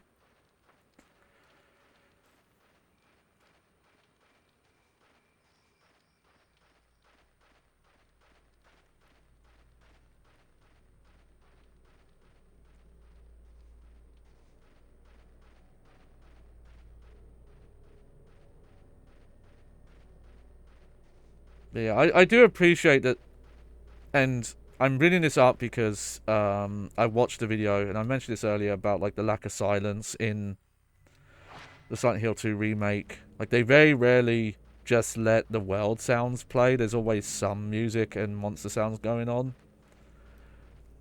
But it's cool to go back to a game, like a horror game specifically, that is clearly influenced by, you know, a bit of what Resident Evil was doing at the time and what Silent Hill was doing at the time. But it's cool to come back to a horror game that does sometimes let the silence play out. Also, yeah, Claire says James is grunting is all I hear. He is so vocal, just like not even running around. He's always out of breath, and his combat grunts are so over the top. And it's like, don't. Like, it's okay to have a couple of, like, in very extreme circumstances, to have a few. Like, when he gets hurt or really specific combat situations. Like, this game does it. Like, when you get hurt, the character vocalizes it.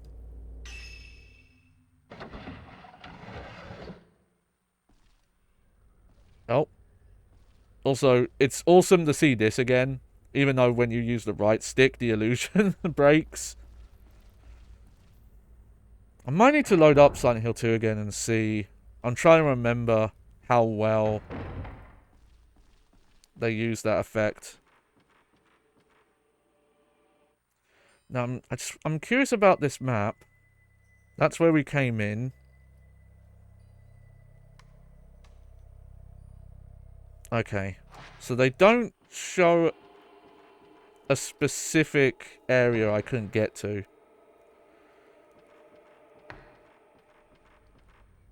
So what's this? Alright, well, we might as well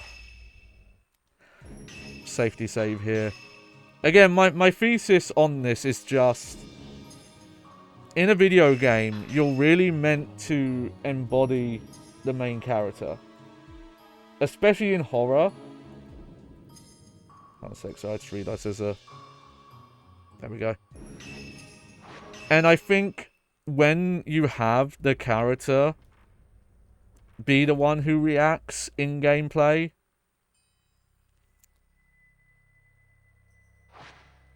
I think it really takes from the immersion.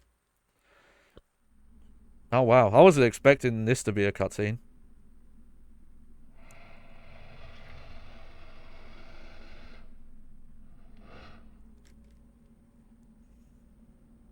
Yeah. Like, I think you can make it work if you... Yeah.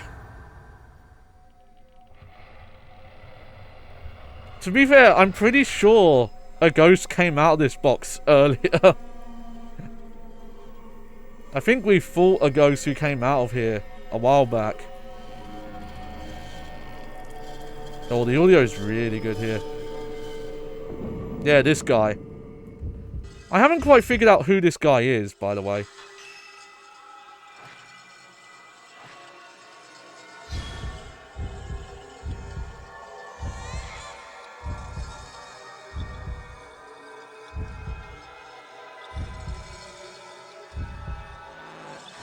Oh, shit.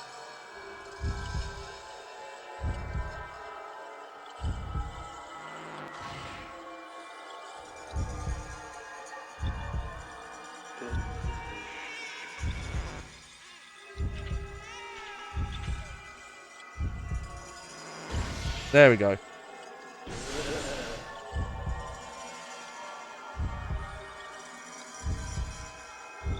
Oh yeah, that's the gimmick with this guy, is he's only vulnerable for like a really short time.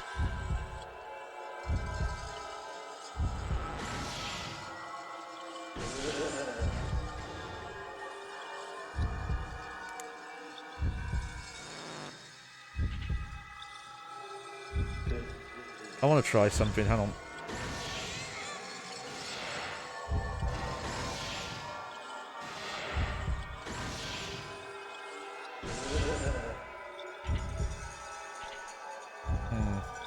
I don't know if that really helped me. Oh. I think I got him. Oh no, I didn't. Oh. Why are we hearing baby cries, though? What is this guy's story?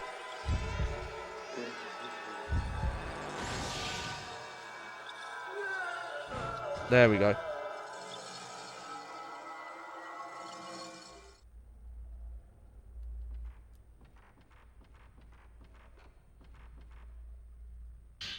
Oh, wow. Okay, that was it. That's all we needed.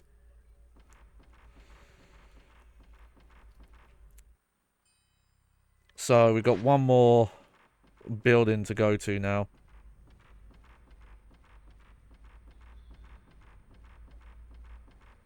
Oh. It's this weird thing where I never... Like, Uncharted has a lot of Nathan Drake talking to himself, but I feel like they wrap it into his personality enough that it doesn't feel as unnatural, because they demonstrate that he does it just in general, and he does it in a kind of like a self-assurance pep talk way. Like when he's talking to himself, it feels to try and like embody himself and feel better about his situation. So when he starts talking during gameplay, it doesn't feel as jarring. And it's not... He isn't as much doing what a lot of video game protagonists do when they talk out loud in gameplay, which is just telling the player what to do. But it's just like, hey, this game couldn't figure out a good way to do player guidance, so the game just openly has the character tell you, oh, you should do this. Maybe I should find the key. I bet the key's here. And that kind of thing. Okay. So I think the last place I'm going is this one. Is the Kiryu house. But let me check the map again. Well, I don't mind... Okay, so Clash mentions, remember the dedicated calling for Cheryl by the Showered Memories. I don't mind that, because it's player controlled. It admittedly doesn't actually have a real function in the game. I kind of wish they had built some mechanic around it. But I can at least respect that it's player controlled. So it still gives you that immersion and agency that you're doing it, you know?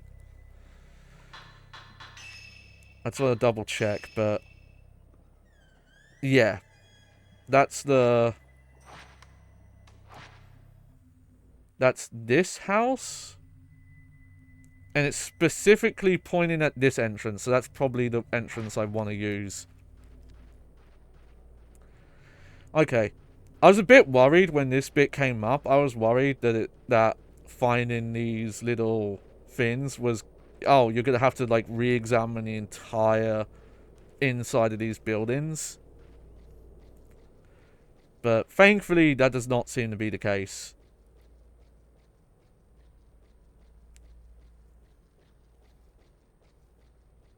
Like, we're quite... Hold on. Sorry, I just want to check one thing quick. Okay.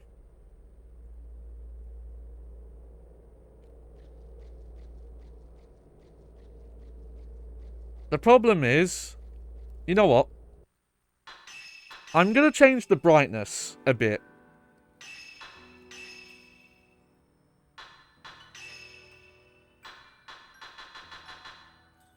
Okay, it was almost at max anyway.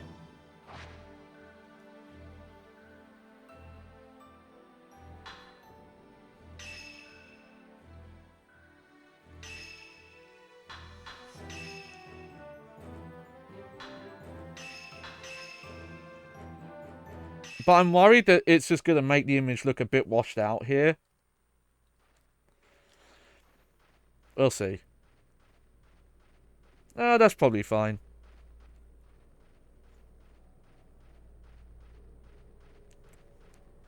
They definitely do a better job of, like, area, space, and size, I think, in this one. Because, again, in that first game, you're entirely... Yeah, it's not too bad changing the brightness there. It's just interesting that the brightness was, by default, already, like, 80-90%. Like, wasn't in the middle.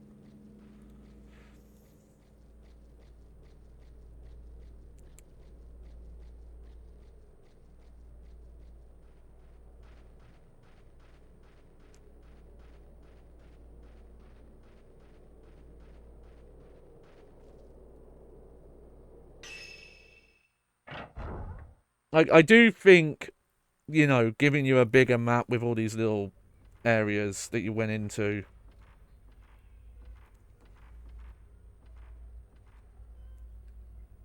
was the better design choice.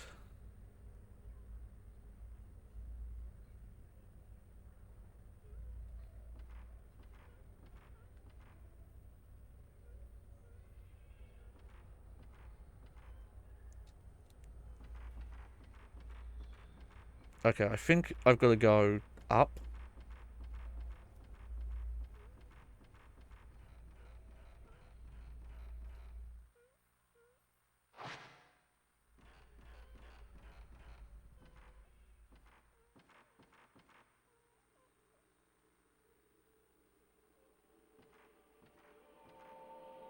Oh, it's the fucking dolls again. Something shows in the photo. It looks like the back of a girl wearing a kimono.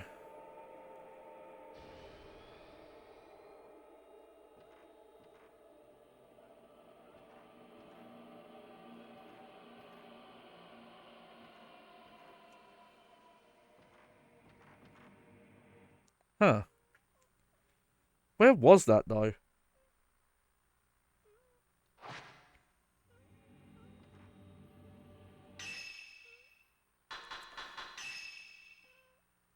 No, not that. Hang on, sorry. Girl. Where is this? Hey! Oh, welcome back, am I? Yeah. Hmm.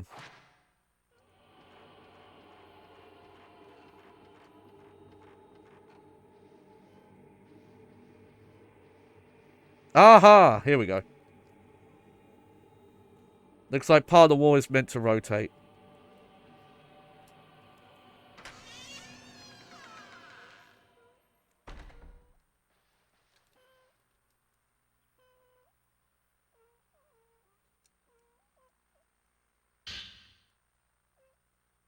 There we go.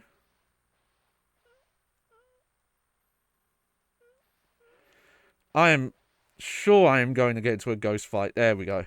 I knew it. I felt something was going to happen. Oh yeah, we're stuck in here now.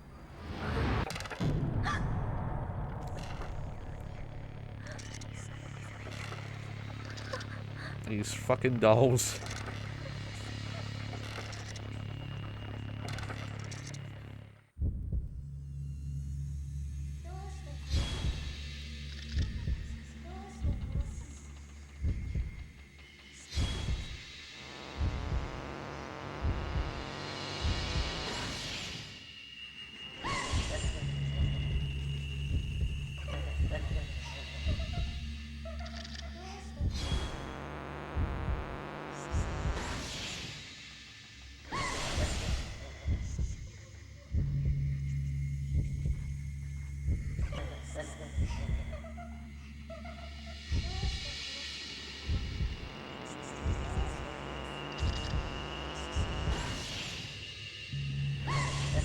Huh.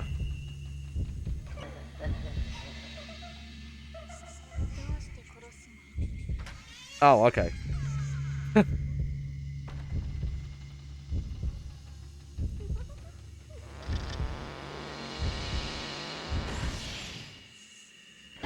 There we go. That's the real one.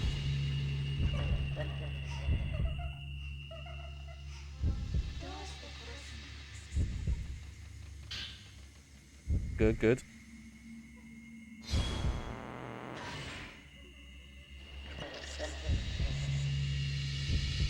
Oh! Oh! Yeah, they're making the ghosts harder now, which I appreciate.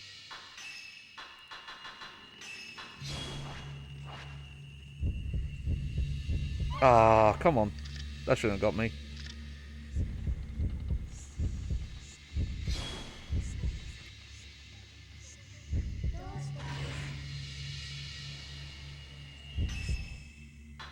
You know, I'm just gonna safety heal. There we go.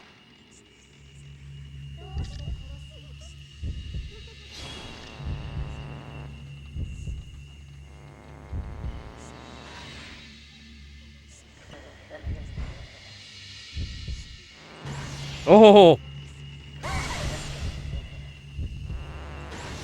Oh, nice combo.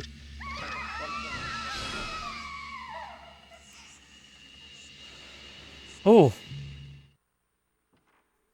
It's this weird thing where the kind of horror this game deals in. It actually does make the combat feel really tense. Just because of, like, the enemies can be very unpredictable and can do new things. So I actually... Obviously, there's the kind of tension building stuff they do outside of that. But there are times where just what the ghosts do in combat, you know, like them suddenly charging out at you out of nowhere and things like that. Like, I never, you know, you're not, like, screaming, you know, there's a couple of bits where they've startled me and I've gone like, oh shit, they're actually, they're actually a threat. But it actually, you do just, I can feel it. I can feel kind of the tension in me rising.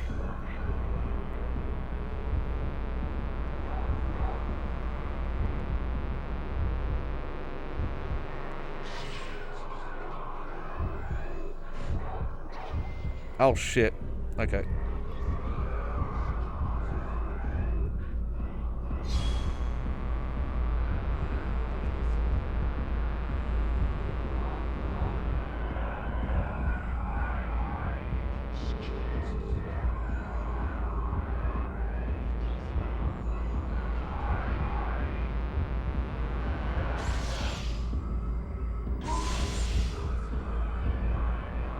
Like, dealing with the ghosts in combat is actually part of, like, partly what is the most scary in this.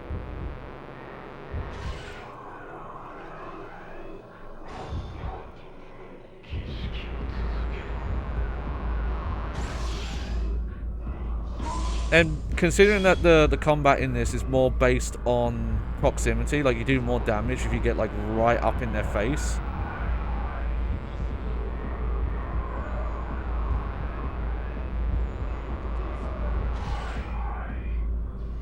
There we go.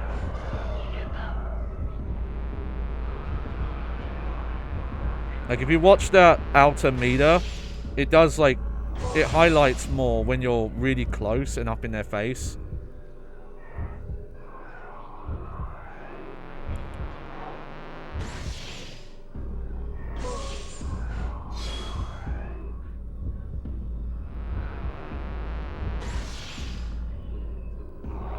There we go.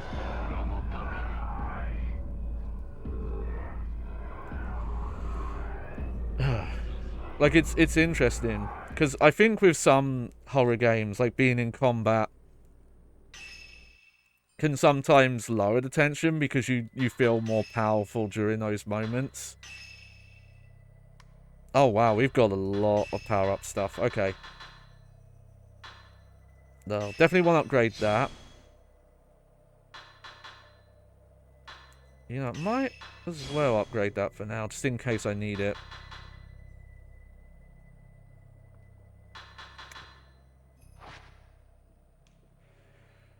But, yeah, now I've just got to see if I can get some more of those orbs. Because I can't buy any upgrades till I get those. Let's see. Yeah, we'll save here. And now we're going to go back to the tree. Go talk to the Deku tree.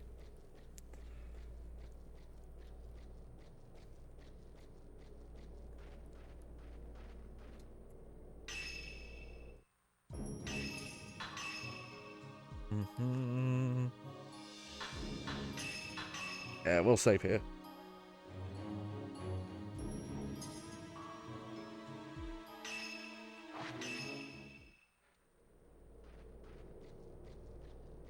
Alright.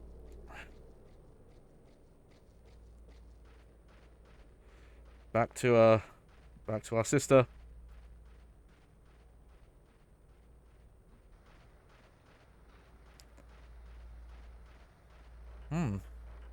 I don't know if we will, but this is starting to make me wonder if we are going to finish this game tonight. Just because I feel like we're closer to the end.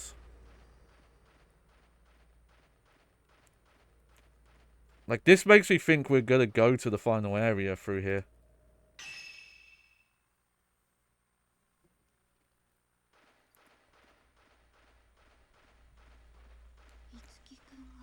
Okay, she is still here.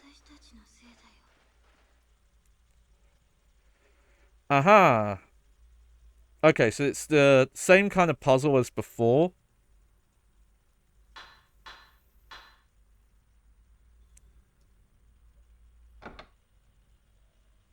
Okay. That's good.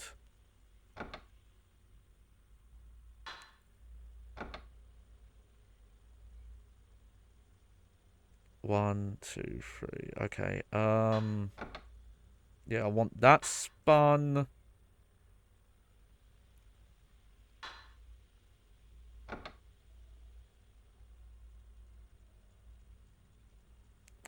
No, okay, that's wrong.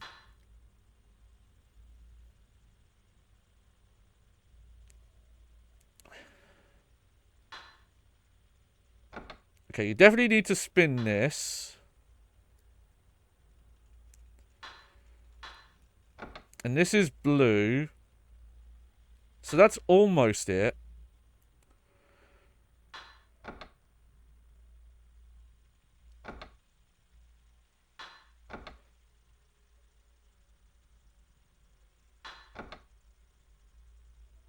Oh, that's close. That's really close. Look, I only had one color on there.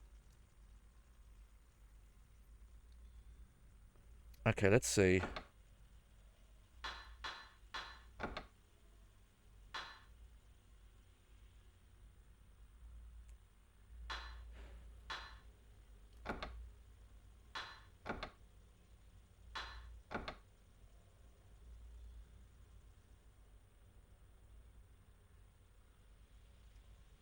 No, no, no. I've done it wrong again.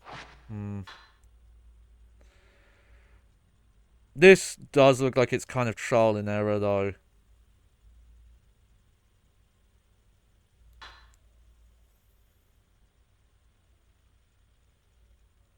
Okay, let me look. Okay, so this bottom one has to be green, and this one has to be red.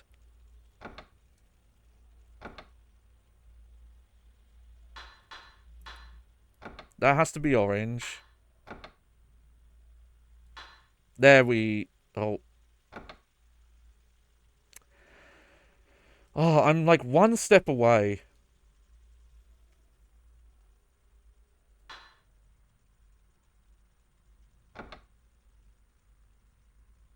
Okay.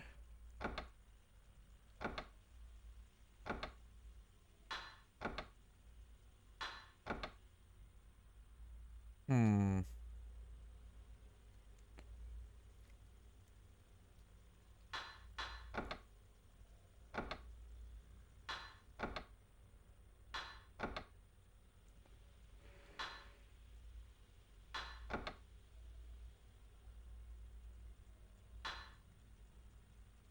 There we go.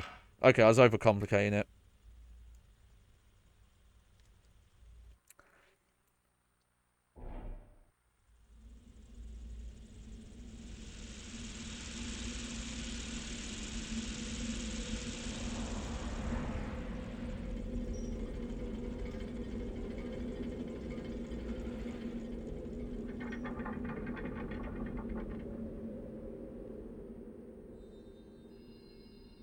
Aha! Okay, we're gonna go back up to the shrine then.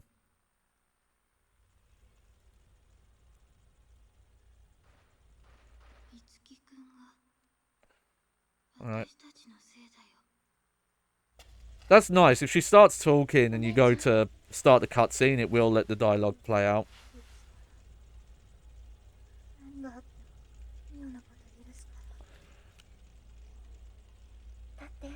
Also, I feel really dumb. I mentioned this early on when we were watching the attract mode, but I only just picked up that their ribbons on their tops look like red butterflies. I somehow did not notice that in the first two parts. Yep, final chapter. There we go. We might be finishing this today.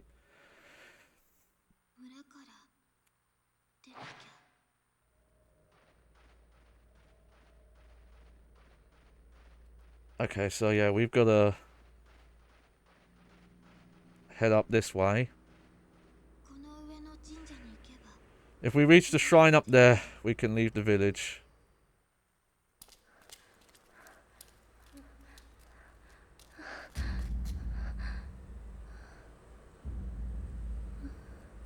I'll have to remember that I've got all this, like, more powerful ammo saved up.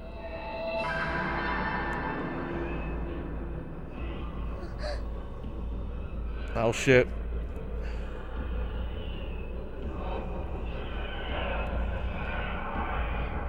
Well, do something, girls. Go on.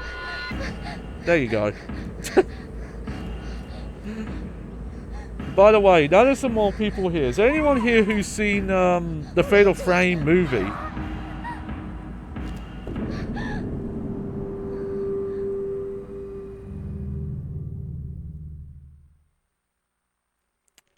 Oh, okay, so Clavis has but doesn't remember it. I kind of remember hearing that it's not so great.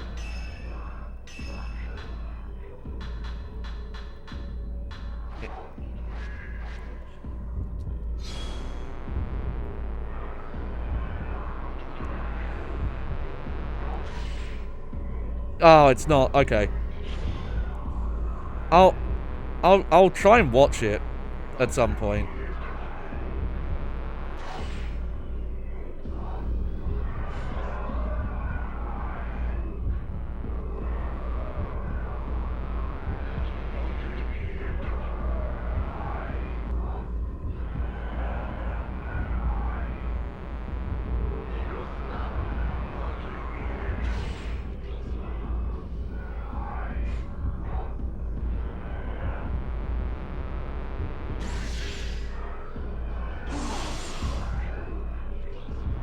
Oh, they're good, these guys. These guys are trying to, like, surround me.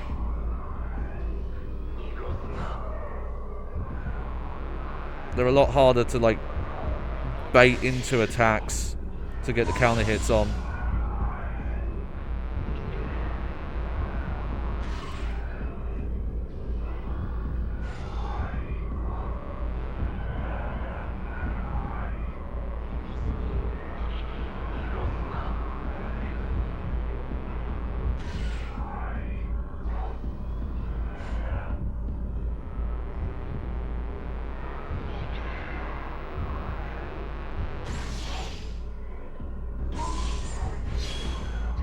Oh, shit. Well, I don't mind using some healing. There you go.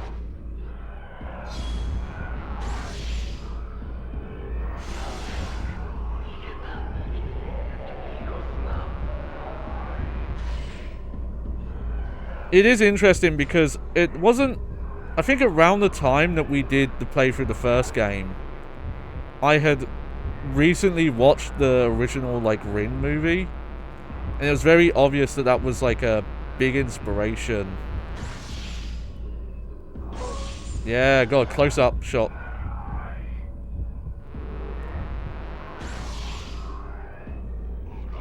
And you'd think, you know, hey, it's a game inspired by those style of, like, Japanese horror films.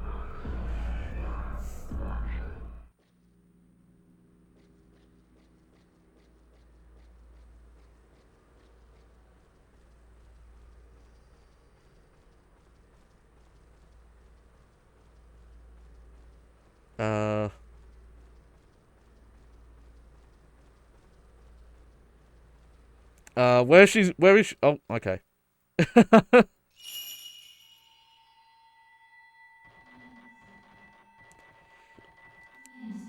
Wait. No, no, don't go that way.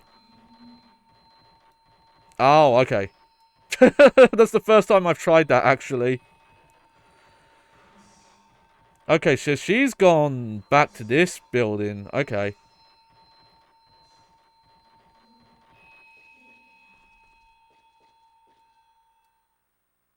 Well, I know where that is. Alright, let's, swap that for now.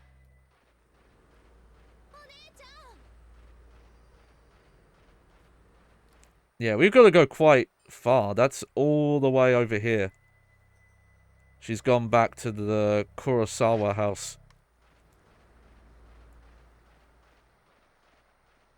But yeah, someone asked me, they saw I was going live with this game, and they asked me like, oh, would you recommend the film? Because I'm a fan of the director. And I had to be honest and say like, sorry, I haven't actually seen it. But I'll find out.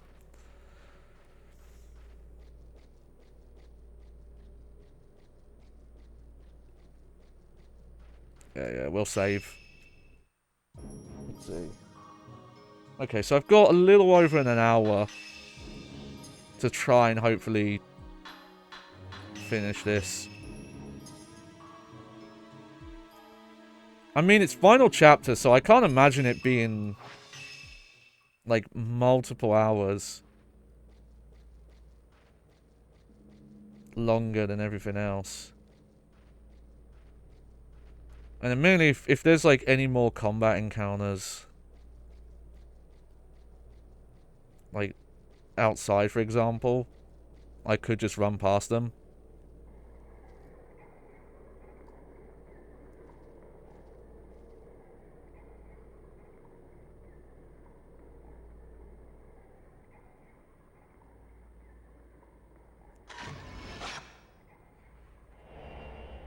Huh. Oh, that's the... I think that's the one with the broken neck. I guess she like jumped off... I do find it really interesting how many little side stories there are. Like, a lot of the ghosts we've run into, I don't know... You know, they're not twins that have been sacrificed or anything. They seem to have their own little stories going on within. Like, there's someone who drowned on this bridge. There's someone who, like, fell down a set of stairs and broke their neck. Shall be carried to heaven on the wings of a butterfly. The world is a vampire.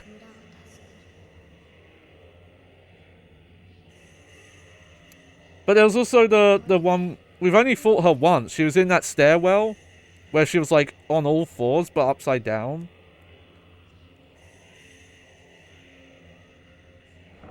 Oh, Jabba liked that, did he? I couldn't... I always find that song fascinating because its name is not a lyric in the song. And I never remember the name of that song. It's not called Despite All My Rage. It's not called Rat in a Cage. It's called, like, Bullet on a Butterfly or something.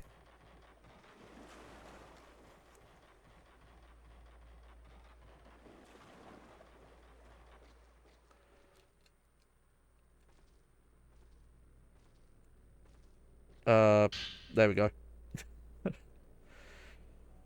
Butterfly Diary 5. When we were small, we once went to the river that flows out of the village.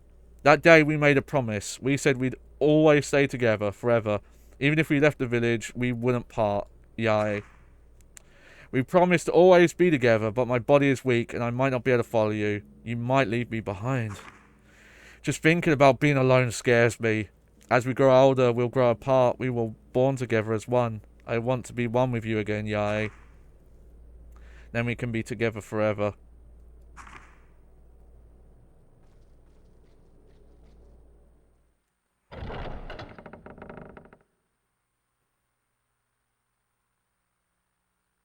Oh. Okay, we'll save here. Might as well. You know. Could never be too careful if anything gets shut off or I just randomly die. Because we did waste a bit of time not safety saving in that area where I lost the camera.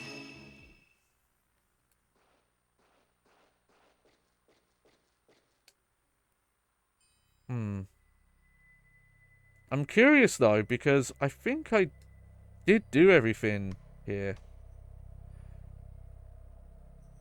Oh, you know what? No, we didn't. We did. There's locked doors in the rope temple. Oh, there you go.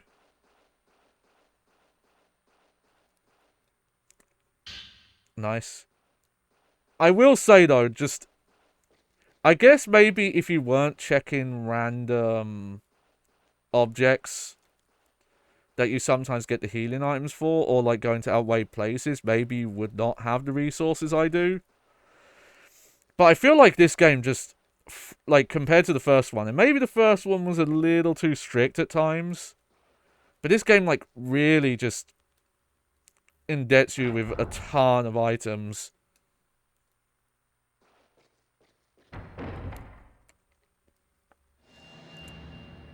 Oh yeah, this is the area where the flashlight doesn't work.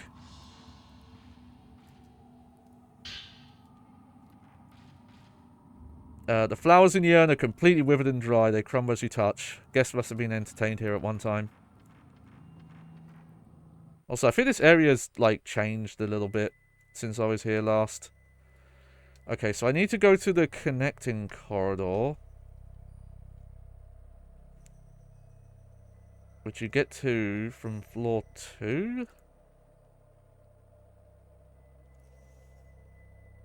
Oh no, this is floor 2.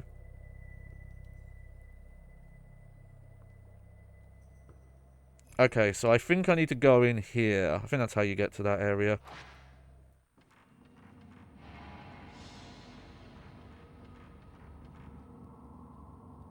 Yeah, I could be wrong, but I think this area's changed a little. No, maybe not. Okay, well, they're still being nice. They're still giving me film. On the off chance you had used it all up. The only other thing I could wonder is just, are there a lot of optional encounters that I've missed?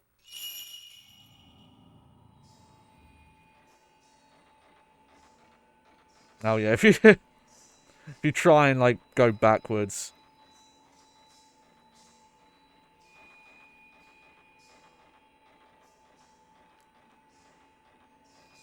they just don't let you.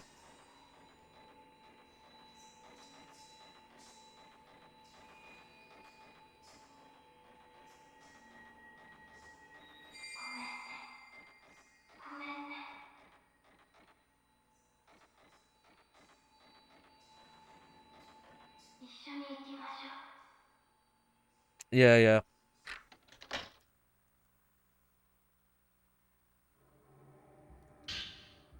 Butterfly Diary 6. Nothing. If I stay here, someday Yae will come back for me. Can I become a butterfly without her? If I could, I'd always be near the village waiting at the place we made our promise. She'll come, I know she will. Yeah, I think, because we've had a flashback about it, that they tried to run away, and then they decided against it, but one of them disappeared. But there's also that cutscene where it shows them as kids and one of them, like, falls down the side. Which almost makes you think, like, one of them actually died early on and just the other sister just didn't process it.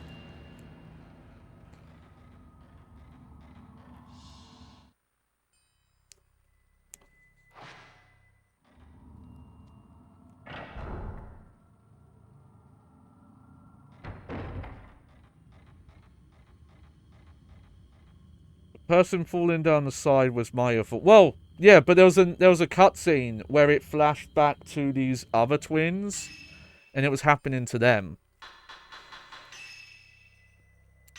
Also, I'm missing some diaries, as you can see. Look, I'm missing the second bound diary. We'll go through these again quickly. So, this is Yae. Minakato and his teacher came to the village today. He said he was worried about Itsuki and came to help. But I can't tell outsiders about the village. Itsuki's locked up in the storehouse. I doubt he'll be able to talk with an outsider. Mr. Wakabe made a picture of us in his picture box. My face looks strange, but it was interesting to see. He's probably going to be, sacrificed because our cleansing isn't finished yet. before that happens, we have to help him escape. If I can become one with you, Yai, I'll be happy. It's the only thing that matters to me. So, yeah, Sai was definitely all for this, like, unification ritual. I was wrong. It's just like Itsuki said. Mako's teacher's going to be a thingy.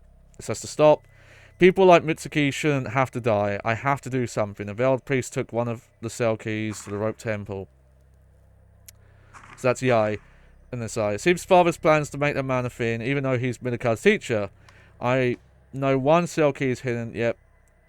If we perform... Yeah, so... Sai is like all for doing this ritual, yeah.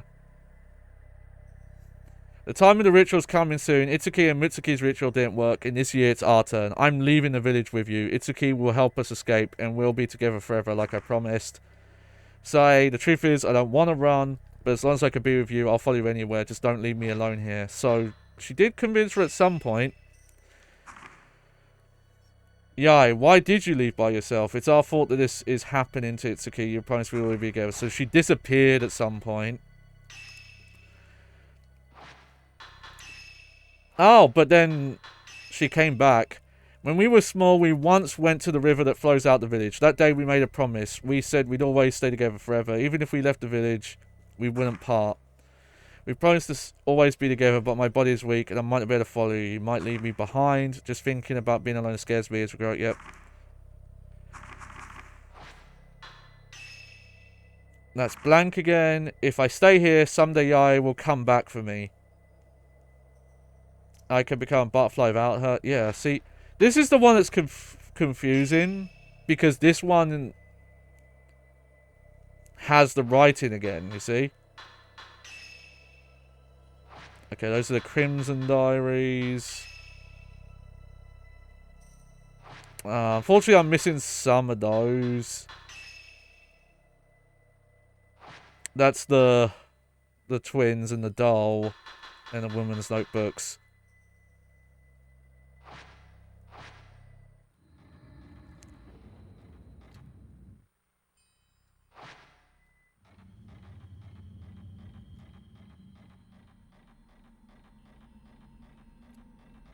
There's definitely language there that references that,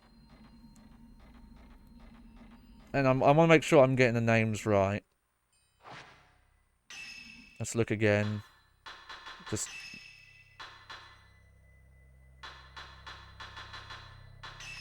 yeah, Yae was just actually did legitimately want to leave the village and not do the ritual, but Sae seems to have believed in it. But I really want to know what happened here. Like, she disappeared?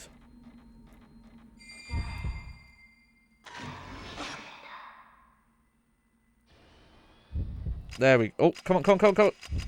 Ah, why didn't it take it?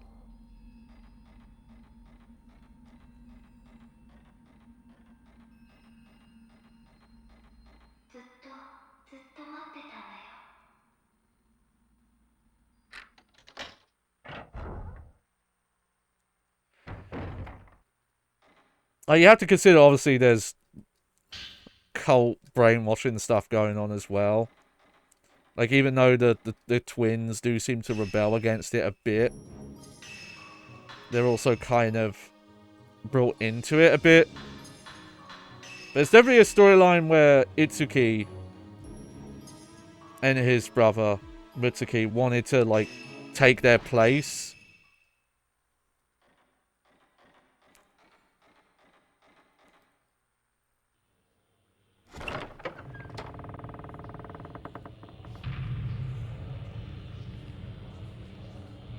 Yeah, see, there's that story. Yeah, see, it seems to have been a purposeful, like, echoing the past thing.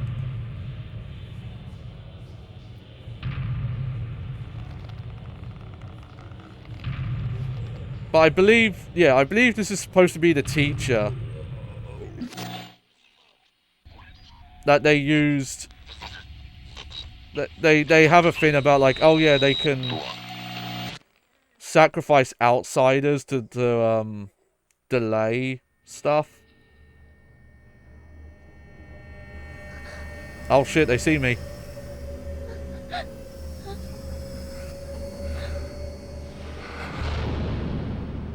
Oh, nice.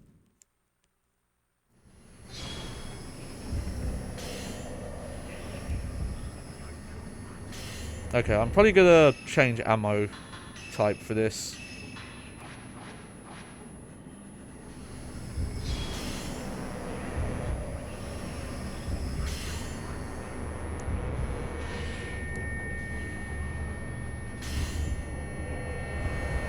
Oh yeah, he's a tough one.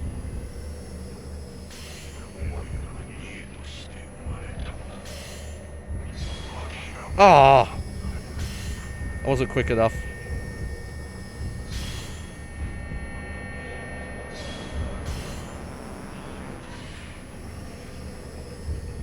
Oh, you have to be really quick on these.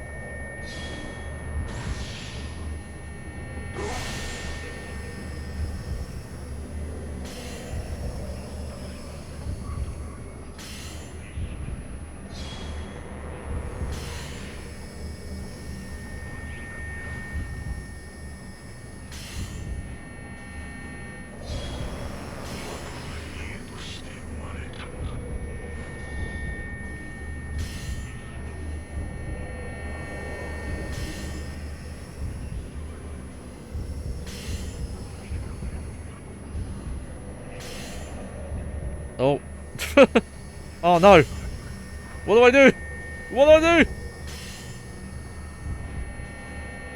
There we go.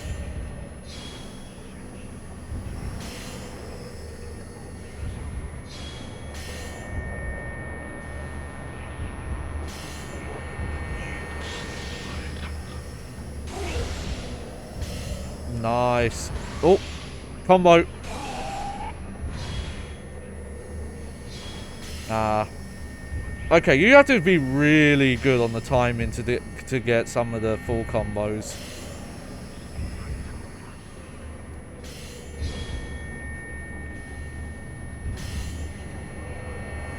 Oh. Cheeky fuck.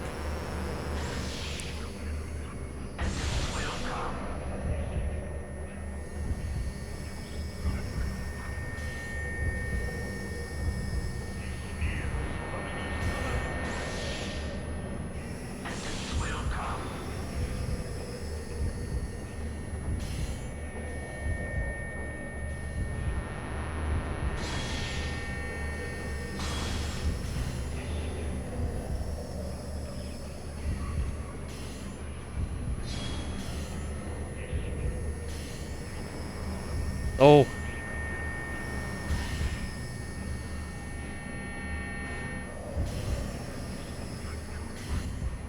See, sometimes I think it's worth to get those extra little shots in, just to charge the meter.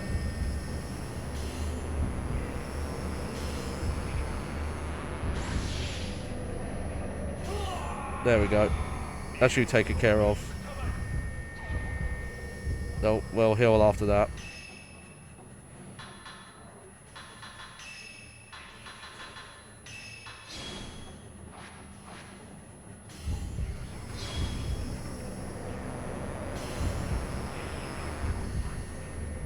Oh. Where'd he go?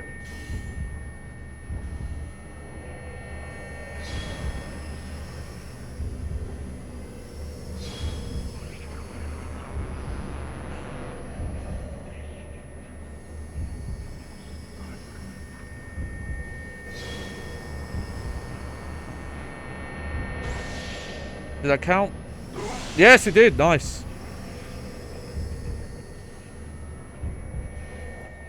I was worried I was a little late on that. There we go. Oh, wow. That was a very Fatal Frame 1, like, cutscene. Where they actually, like, keep the camera locked in on them. Something is on the ground where the spirit used to be. Master's key. A crystal line next to it. Yep. Okay, let's just... God, look at all these points I have.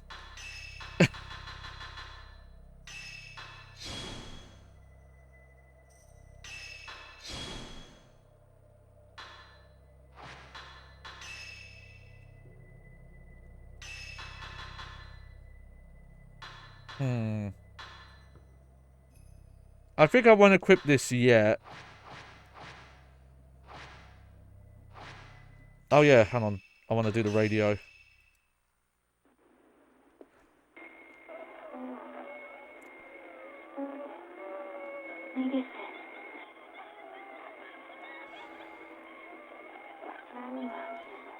Oh dear. No, I've got to save you.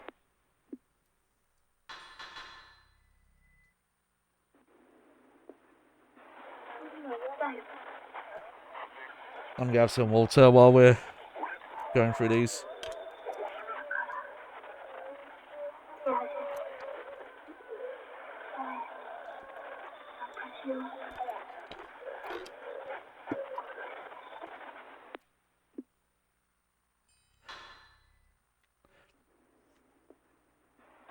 I do really appreciate, though, that you have to piece the story together. You know, it is told to you in pieces, and you have to put the puzzle together. The only thing is I just wish finding some of the books and things was a bit easier, because some of them are hidden. You know, like you have to examine random bookshelves. And it's really hard to find them sometimes.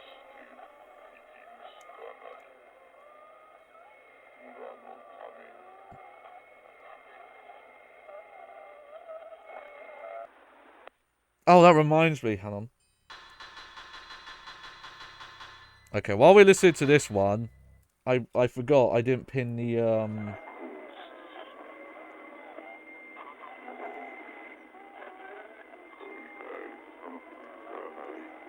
Here we go.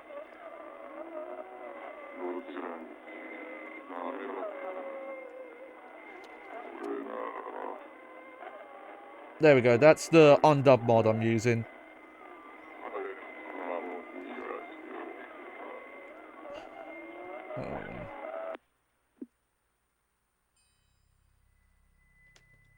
Okay, I think that's all of them. There we go.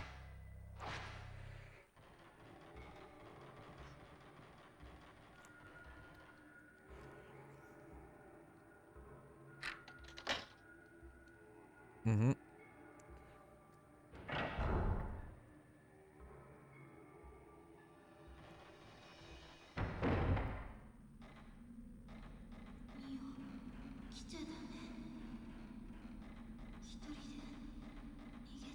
No! I'm gonna save you.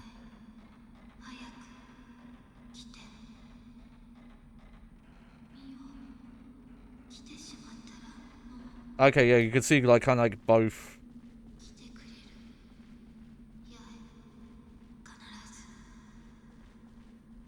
Oh, I like that. See, again, there's a merit to doing fun stuff with the camera like this.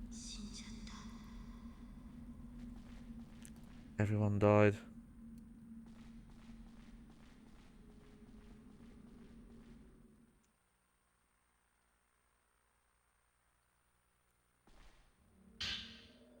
Oh. You know.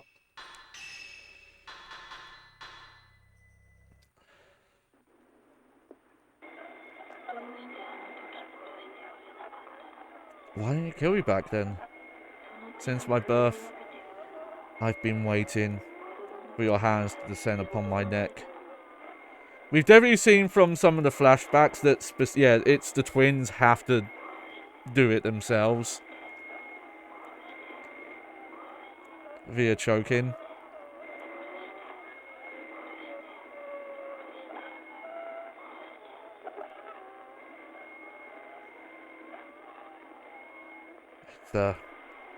Yeah.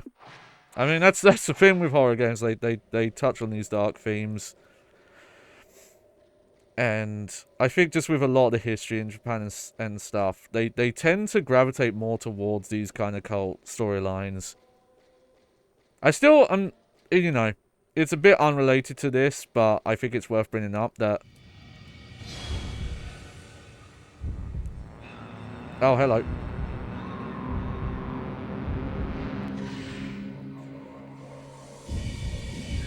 Oh, shit.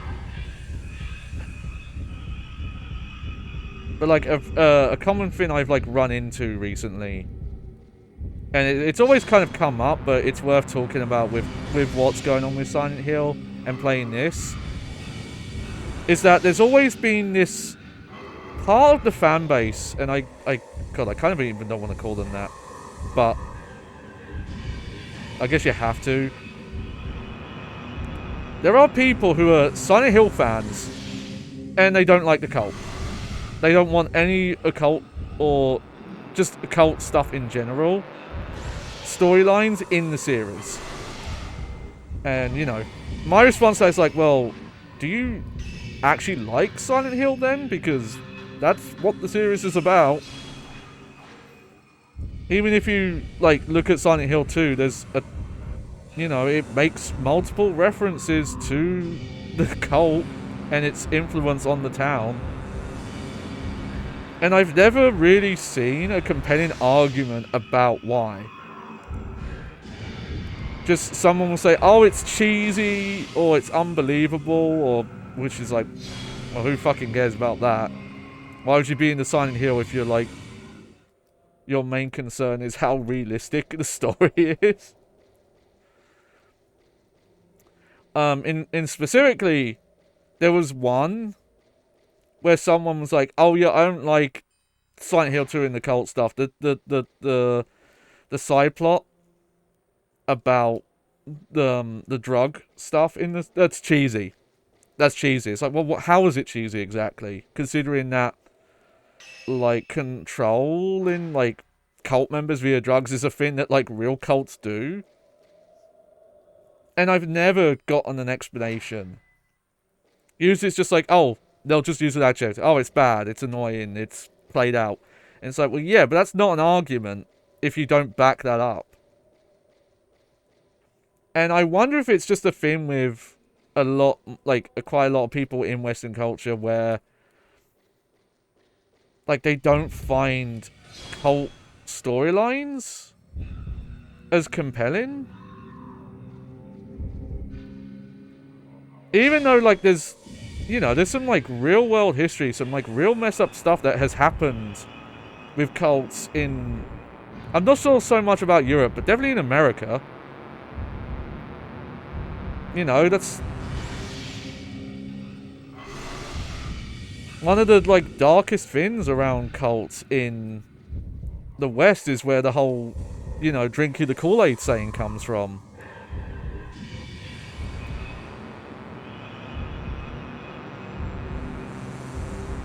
Come on, come on.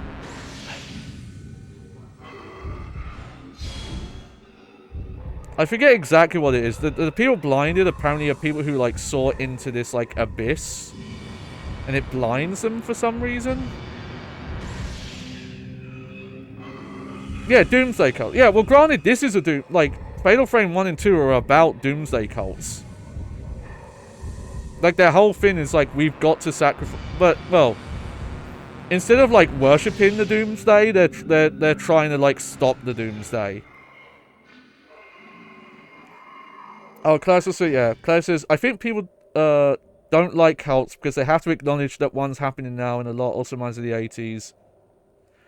I mean, granted, there's also the issue in Western culture where occultism has kind of been perceived as the opposite of a lot of religions that prevail in the West.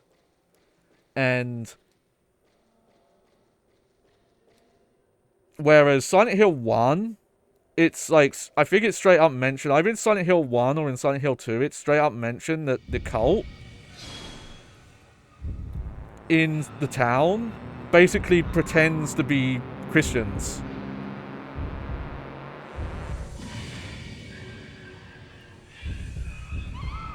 And I don't know if maybe that's it. But again, it's just when you ask people, I've never gotten a great explanation for it. And granted, there's also like the history of, you know, like a lot of places in American culture will use like occultism as the big bad for situations. You know, there's the whole thing of oh, this music is like turning people into Satanists, this tabletop board game is turning people into cult members, and that kind of stuff. So maybe that's why as well, of just like it's associated with that kind of, yeah, like moral panic stuff.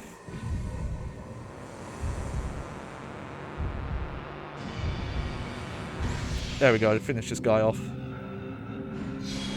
I wish they were dropping the sacred stones though, these encounters. Because I just straight up can't buy any upgrades anymore without them. And I mean, like, here's how big of an influence Silent Hill is. And I'm going to put a content warning on this, because we're going to talk about a real-world assassination that happened in Japan. I found out about this last year. The guy who assassinated the ex-prime minister, Abe Shinzo, I think that's his name, something like that. People found a lot of what he was saying online. That guy was a huge Silent Hill fan. Specifically Silent Hill 3. And reportedly a lot of his manifesto and like real world issues were about occultism, and specifically apparently like his mother had been taken in by a cult and kind of taken advantage of. I don't know the full story there.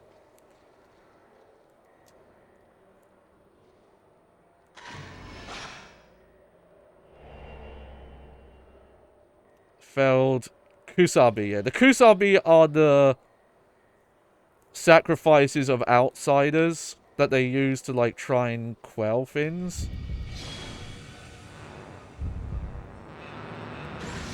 I know that. I picked that up. But, you know, if you want to know more about that story, that's definitely something you would have to, like, look up. But also, like, I don't know all the details, and, you know, also I don't want to broadcast the name of, like, an actual murderer or anything.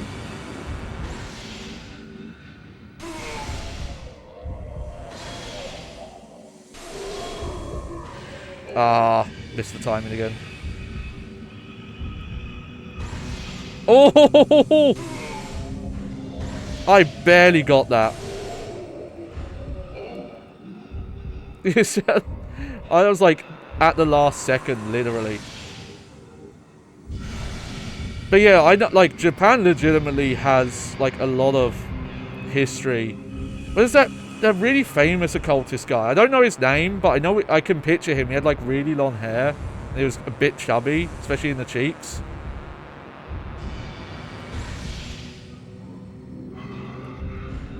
I know he and his cult did some like real horrific stuff. I think like in the 90s or the 80s? I forget.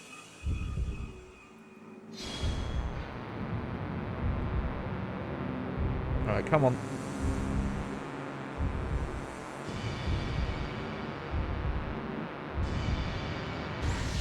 There we go. Ah, okay. I didn't time that right. I was trying to go for the... Oh no, that killed them. Okay. I was... Yeah. If you pay... You have to pay attention when you're in this camera view. If you look at the top little indicator thing, there's like a round circle. If that flashes red, that's an even better counter state, and that's where you get like the combo chains from.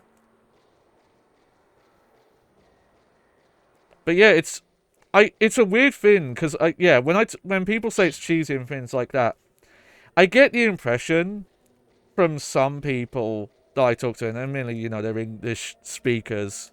I don't have a full understanding of how Japan feels about this stuff. Is they see the occult stuff as like unrealistic or like hard to kind of immerse themselves into, whereas Japan does not seem to feel that way.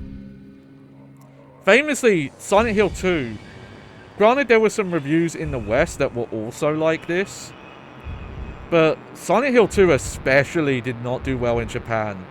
They were like, no, we wanted a follow-up to Silent Hill 1. And I get the impression that Silent Hill 2 might still not be as revered in Japan as it is worldwide.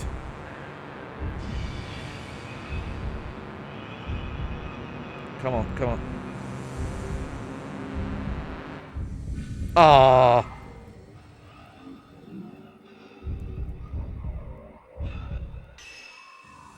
Like I said, granted there were some, you know, English language reviews that were also kind of harsh on Silent Hill 2.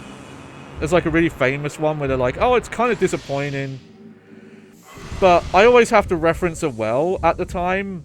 This was a time where a lot of like the critical following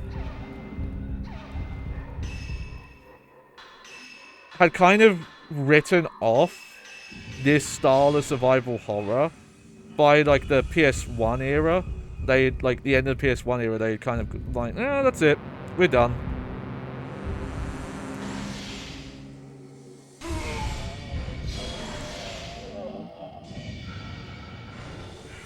And so they kind of saw Silent Hill sticking to that traditional style as like, oh, they're not changing things up enough, they're not going more in action where some other games were going into and that kind of thing. It's like, well, yeah.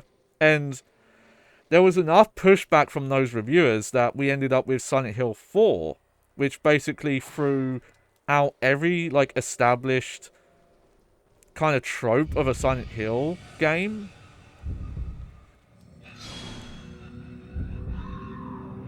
Jesus Christ, these guys just won't leave me alone.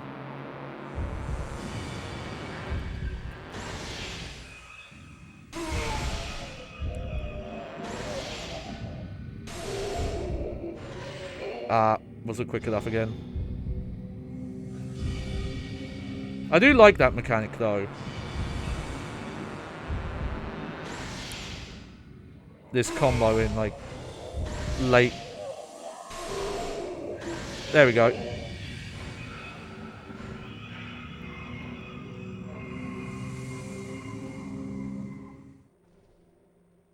I don't know if this is required or if it like what multiple endings or anything this has. But I enjoy the combat enough that I'm just going for it. But yeah, it's fascinating to look back on that era. And granted, I don't just blame kind of how the critical reception was to this style. Capcom, I think, has to take a lot of the blame because they oversaturated the market from like 99 to like 2003, 4, kind of that era.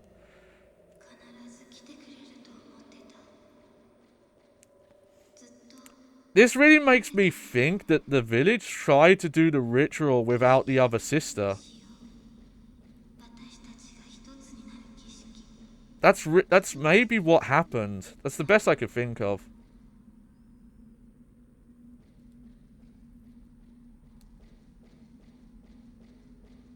Oh, that's a cool shot.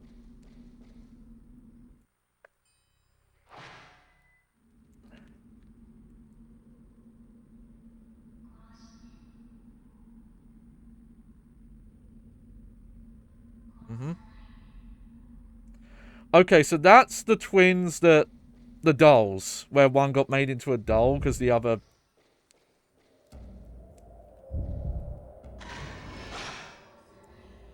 Eternal Ritual, yeah.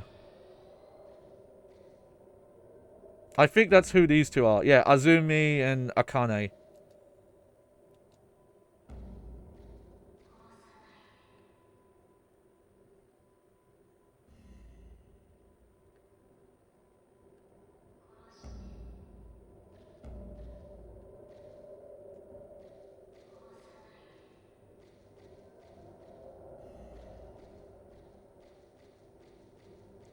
Hang on, let me just run circles around these two. I'll be running circles around you sooner than you know. Alright. There we go. Now we've styled on them, shown them who's boss.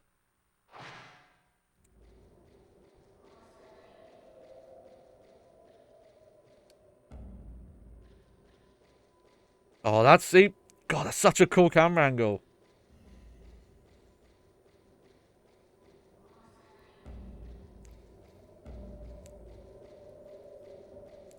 Also, I love these things. These heaven gates. Oh, hey, welcome to stream, Sir Snaff. Howdy. Howdy to you, too.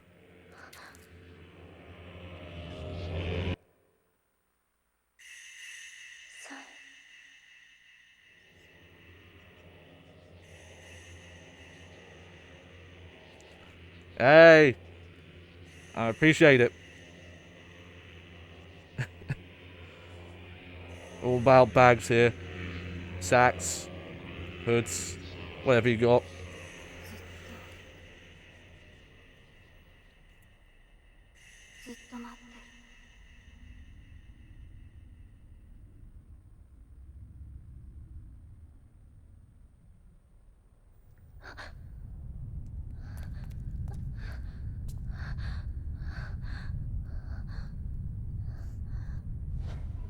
You don't get uncomfortable on a long stream?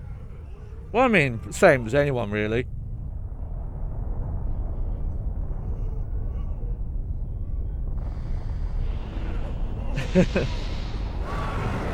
But, I know what you mean. You'd be surprised what you could get used to if you do it long enough. And, I'm fully into the baghead lifestyle. Oh. Okay, yeah, fins are really popping off now.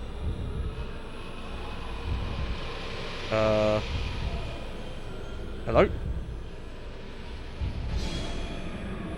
Oh yeah, this fin.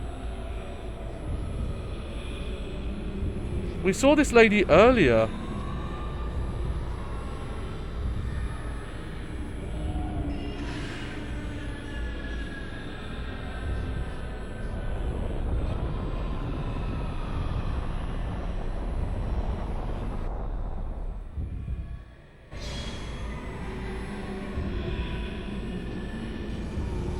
How do we get a... Oh. Oh, okay. You gotta be real quick. Yeah, this is like Pokemon Snap.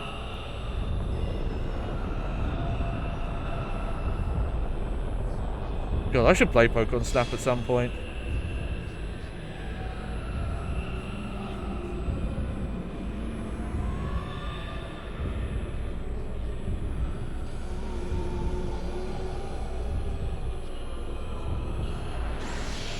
Was that good enough? Yeah. Okay. Oh, hang on. Oh, I keep forgetting you can't go into the menu when you're... There we go. It's still wild to me. I can reference it because there was a Fatal Frame game on Wii U. But it's wild to me that the Wii U never got a Pokemon Snap game.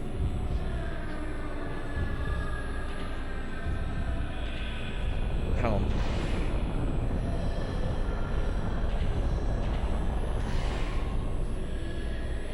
No, okay.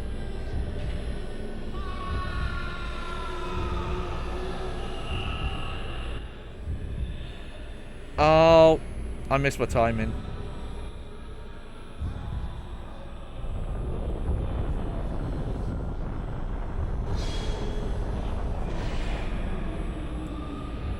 Okay, that got rid of the faces at least.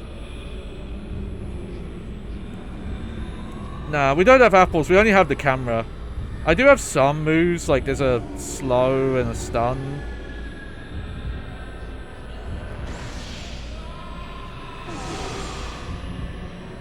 There we go. I want to check something. Oh, hang on.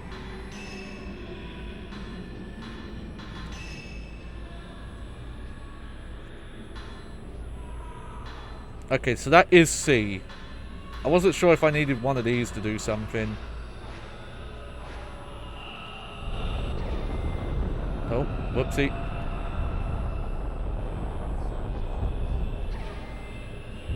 Okay, better heal.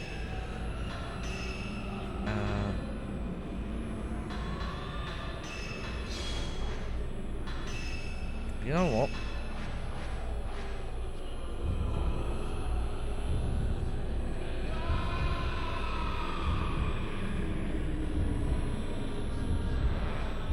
Ah. Oh, are you fucking kidding me? That's a one-hit kill? Oh, I don't know how I feel about that. Oh. Okay. Where was the last... Oh my god. We're gonna have to run... You know what? I'm not even gonna fucking fight these ghosts then. That's really pissed me off. That's our most recent save point? I've got to fight this fucking guy again.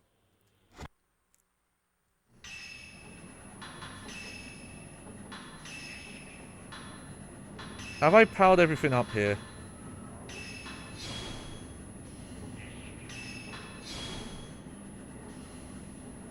Yeah, but I can't even... I don't have the spirit orb, so I can't even buy any upgrades.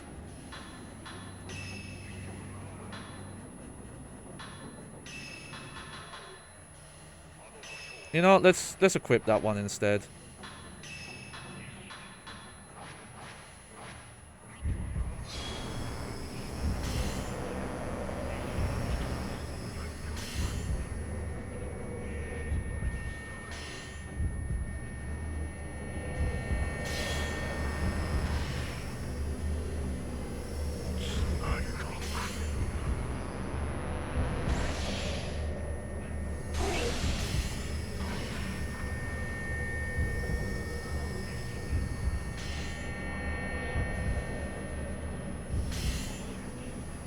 Okay, what I'll do at the very least is I'll save after this boss.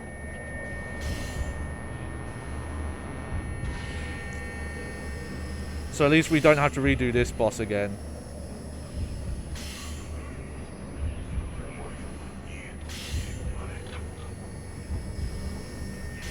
Where are you going? Oh, weird.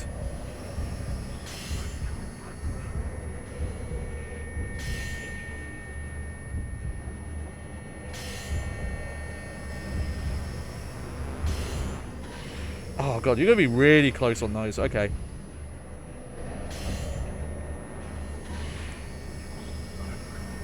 Oh wow, that didn't count either.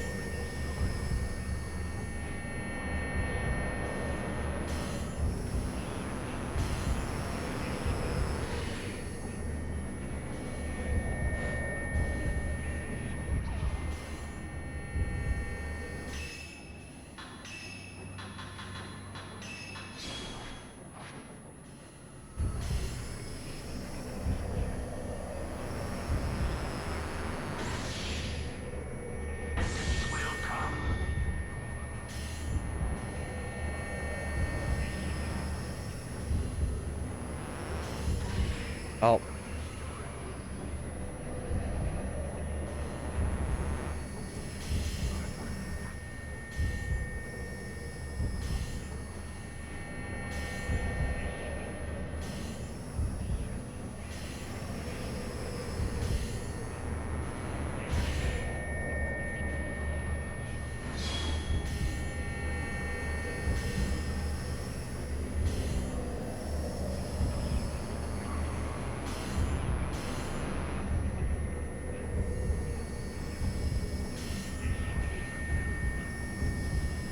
Oh. Almost don't see that.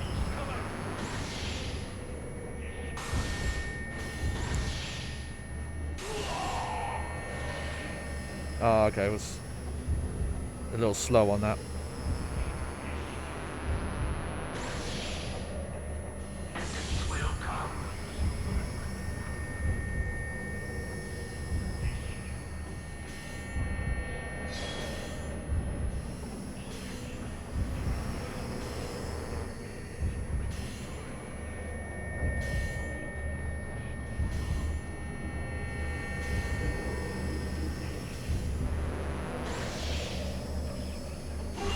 There we go. Oh, really?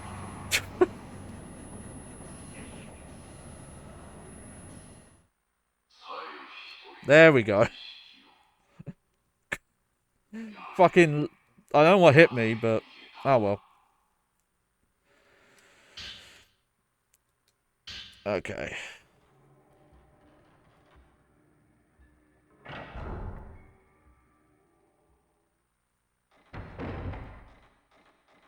Like, if you're gonna put a one-hit kill boss, and you're gonna have that, like, long corridor of fights... I don't know, maybe have a save point after the corridor.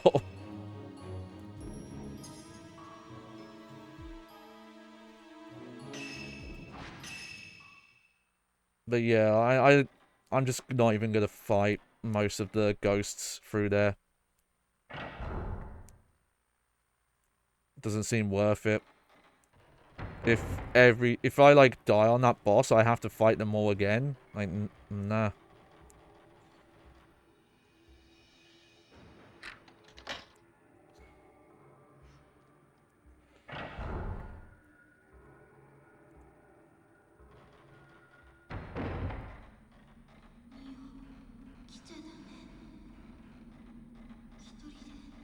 I'm coming.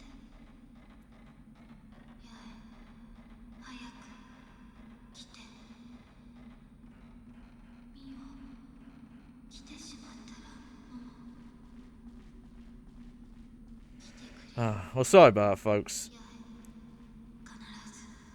I guess I should have expected it to be a one-hit kill because the first time we ran into her it was.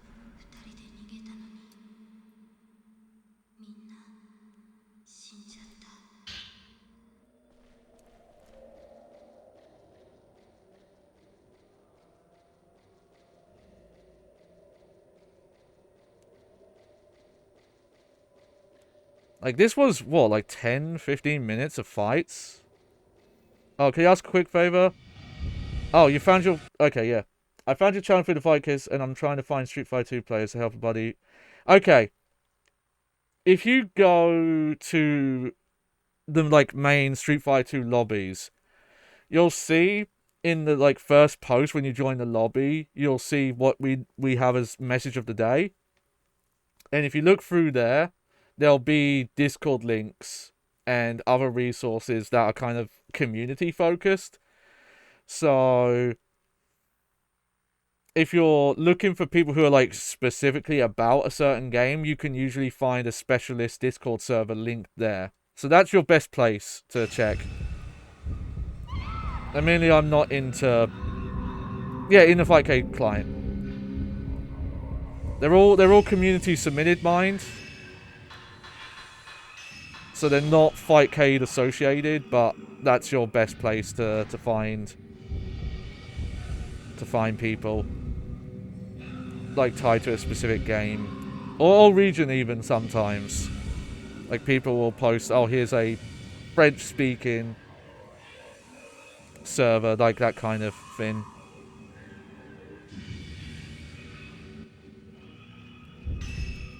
One sec. Yeah.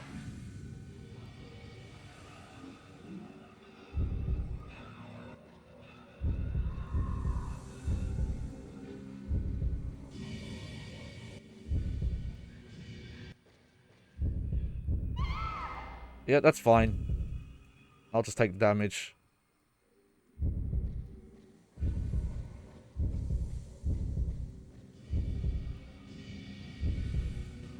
Yeah, I forgot how long this was, this corridor. Now that I'm doing it a second time, it really shows like, oh yeah, no, this was a long trek of fights.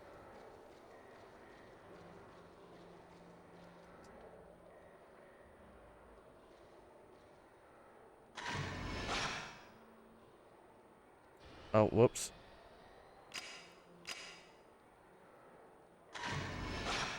There we go.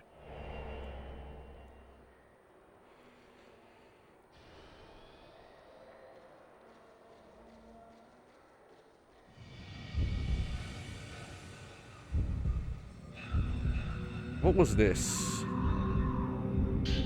Oh yeah, definitely want that.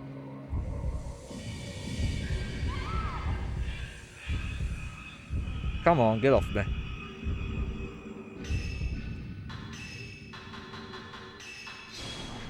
Like, I have so much healing anyway.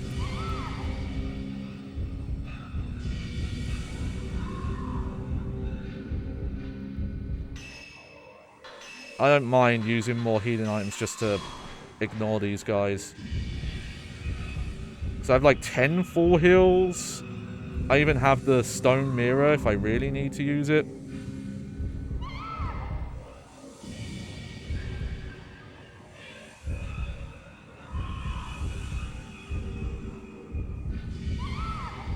Oh, okay, maybe this was a bad idea.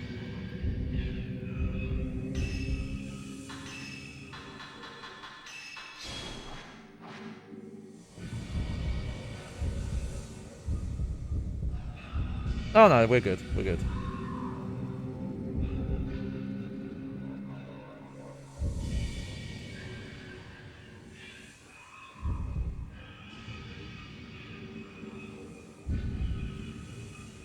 That is kind of me, no, to have that long gauntlet of enemies and then a boss that can one-hit kill you. And the stone mirrors don't help. So if you have one with you, you'll still die.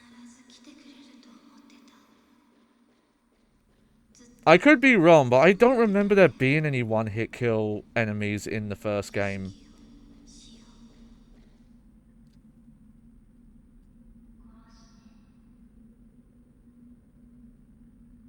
Like, I almost want to just run back to the start now so I can go save.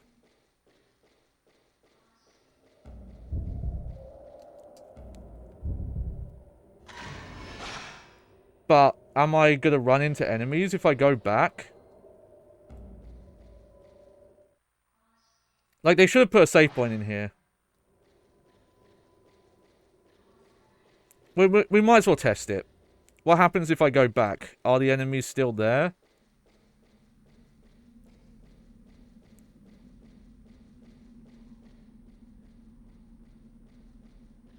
If they're still there, I'm not going to run back. I'm just going to be more careful during this fight.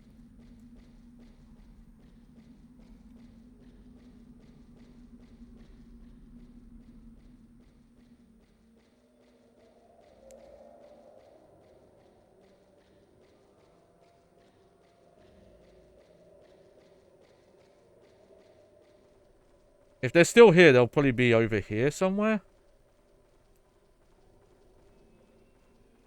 That might, yeah. They might just not respawn. It's funny they let you go back, though.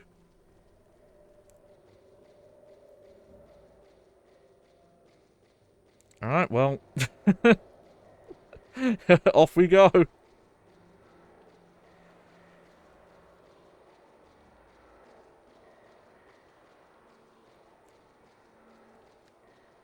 Like, it's such a minor thing when you think about it, but this game doesn't have a continue system. So if you know, you just have to load a save. And this just feels a bit mean to have a boss that can one-hit kill you, and the nearest save point is all the way back here. I'm going to put it in a different slot as well, just in case when I'm coming back.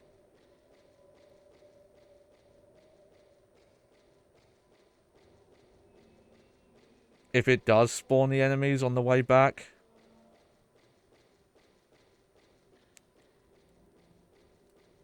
Like, look how far we have to go. Was there an item here? I don't remember. Oh, there was. Yeah, and one I still can't pick them up.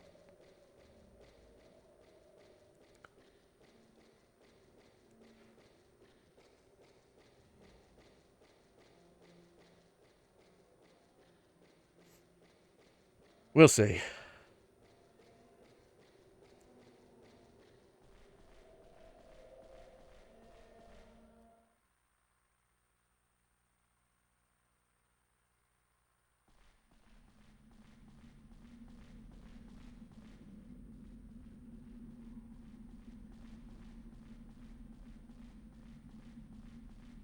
Because at the very least, if I do happen to die again, and there's no save point after that fight even, at least I won't have to run through all those enemies again.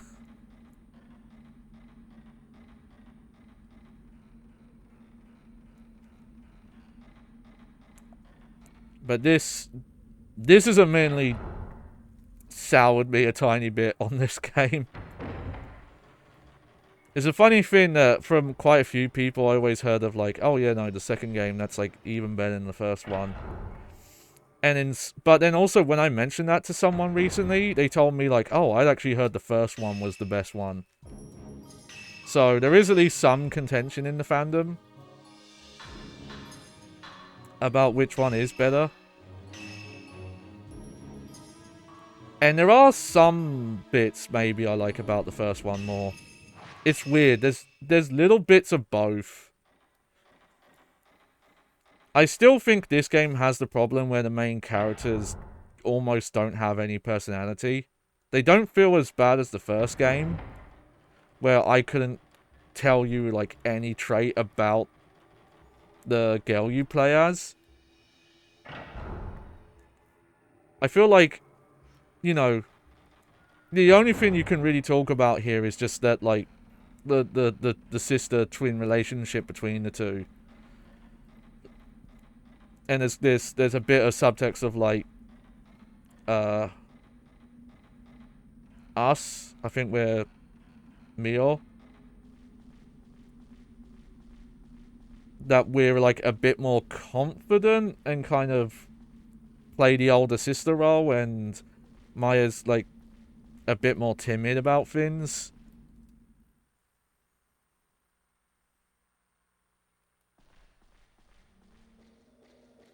And also, I do think just having more locales instead of just the same manner that changes over a couple of nights. Because the gimmick was cool in that first one, but by the end of the game, it was like, okay, yeah, no, I've seen this place enough. So, you know, them spreading this out, so it's like, oh no, you got the whole village, and then you just have a couple of locales, and you go in and out of them a couple of times.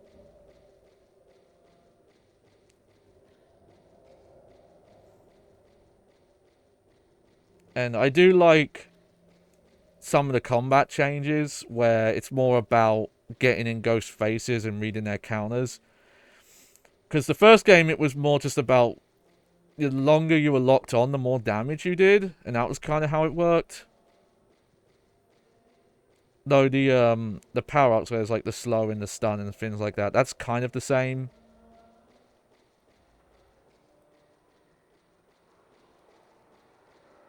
Well, there you go. Confirm they don't respawn, so if I do die again, I won't have to run through them all.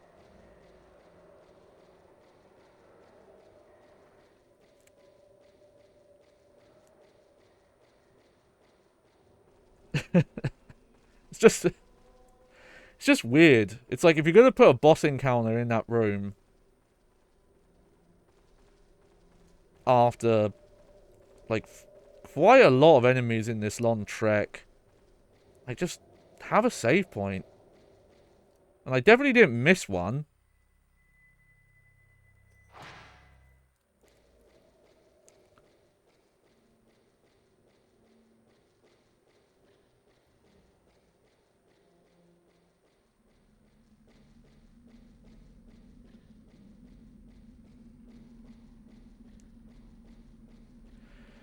Ah, well.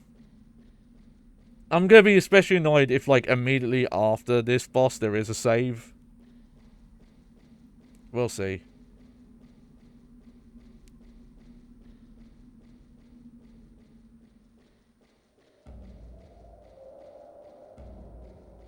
How weird. They're gone now.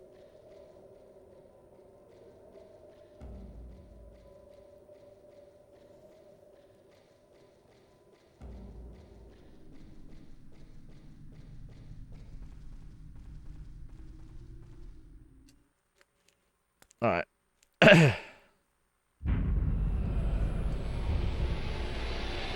Oh yeah, and it just you can't skip this bit. Just for a very long time, you just sat here watching this.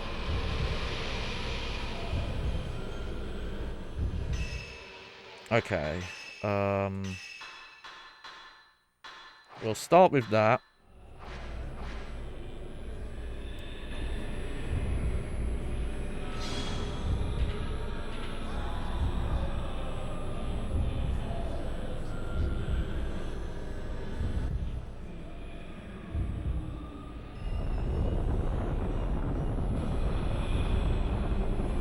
Come on, come on. So there's a very specific time that you could do damage to her. It's when she does her ranged attack. Here, there we go.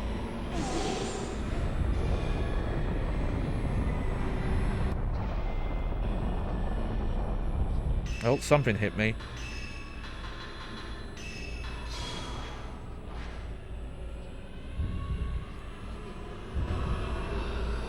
See, when she's doing this, I don't think you can hit her.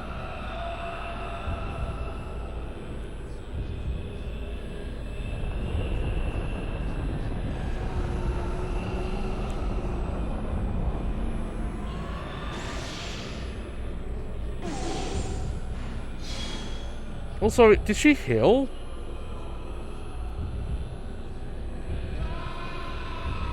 I feel like she got health back or something.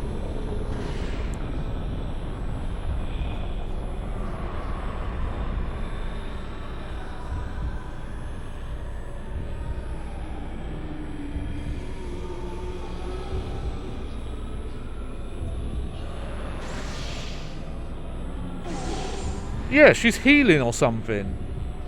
How did she do that?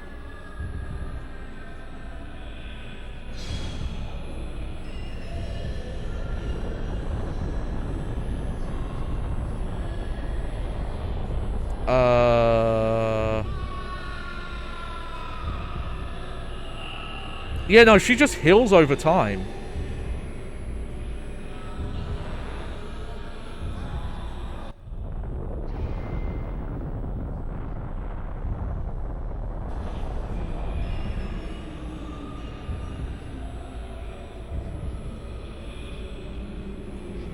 Okay, you know what? I'm probably not supposed to fight her. Oh, never mind.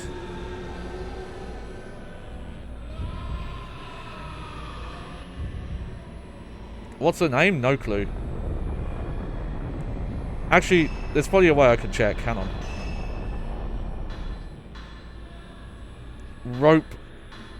Rope man. Oh. You know, with the noises they were making, I thought it was a lady. Immediately.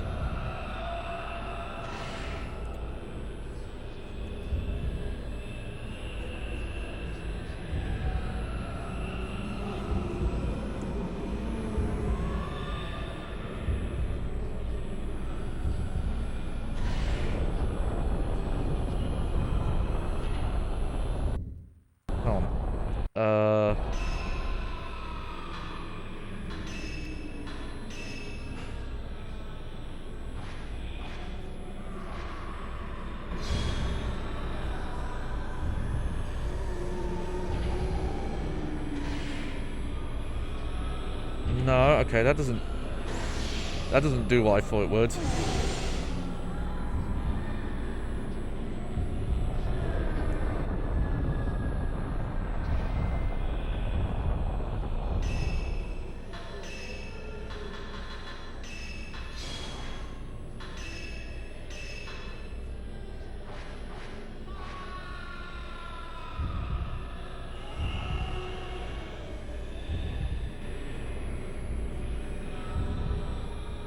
No, I just don't know what I'm not doing right.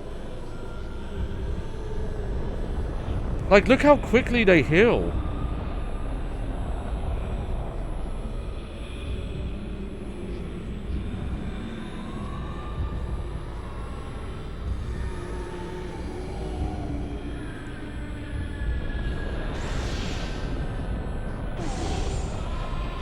Oh wow, and that barely did any damage.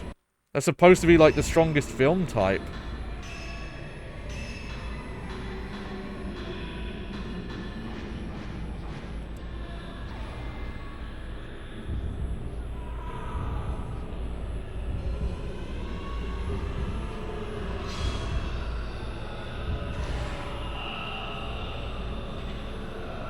And that doesn't seem to work. Do you have a stone mirror? Yes. But I'll tell you what. But here's what a stone mirror does. Revives you one time only when your strength reaches 0. Which apparently when this enemy does the one-hit kill attack, doesn't even work.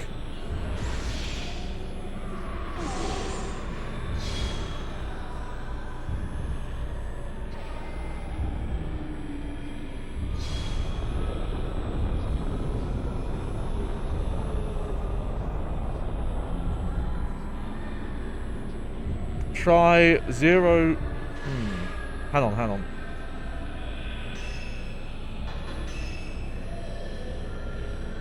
Yeah, type 90. Film level 3. Yeah, that's what I tried.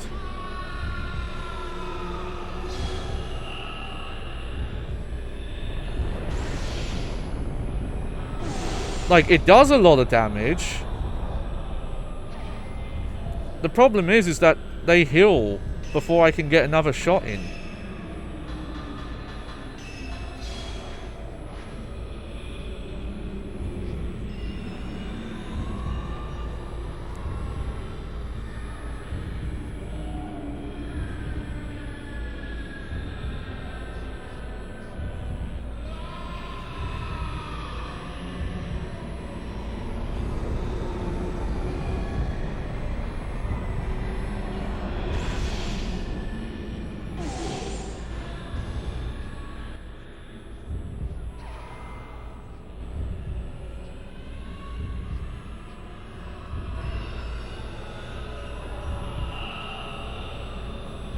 Well, if this is doing it right, then what?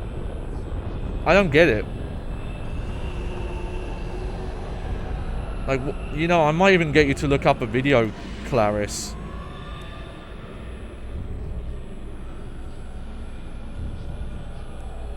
Man, I fucking missed the shot there straight up.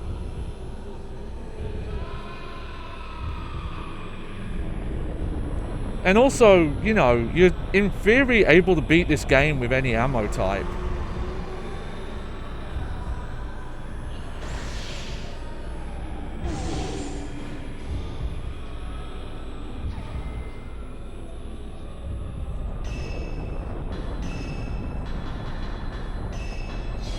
Look, like I'm gonna run out of this type.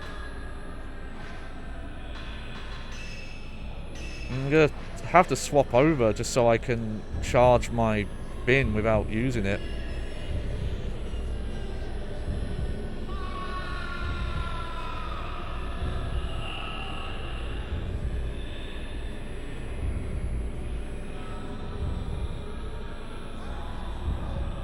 Like this, all this makes me think is that there's some way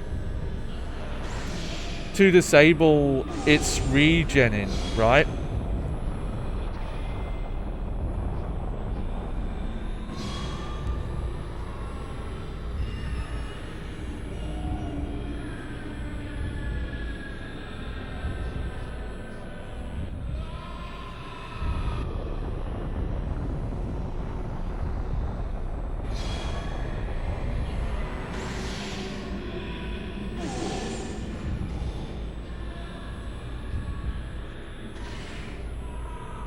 Get out of here.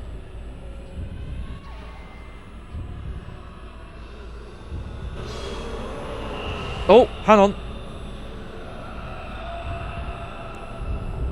That was an extra attack state.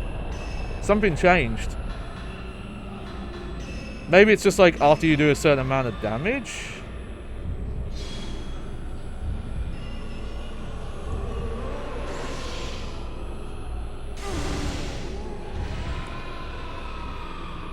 Okay. Okay, I think I'm picking up what's happening here.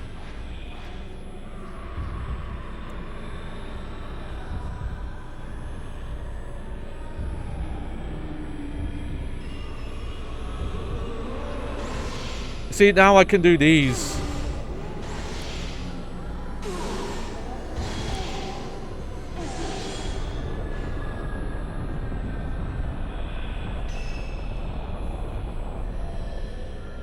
Yeah. See, before I wasn't able to get the counters there. For some reason.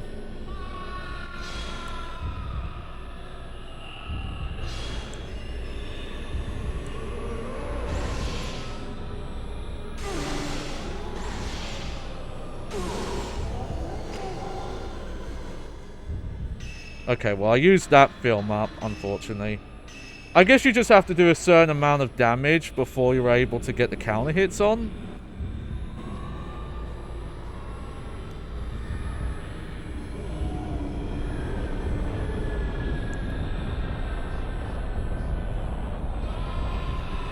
Okay, now he's not doing it. For some reason.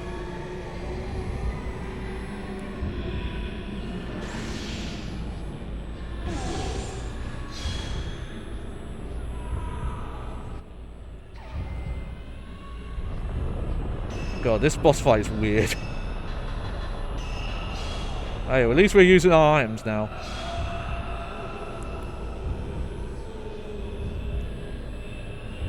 See, look, he's not doing it anymore for some reason.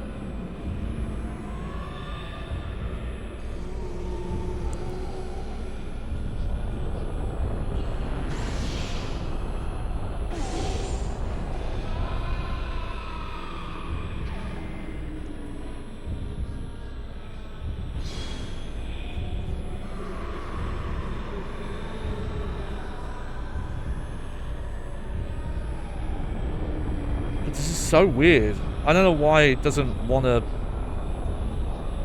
do the, like, proper fatal frame shot sometimes.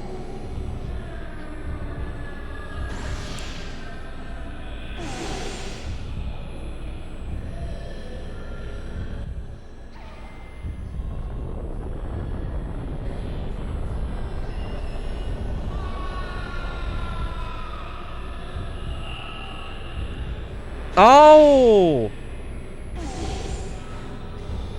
Okay, okay. I'm getting it now. This is a weird mechanic. I don't know how you would figure this out yourself. You have to bait it to do attack with a specific arm. It has to attack with its right arm.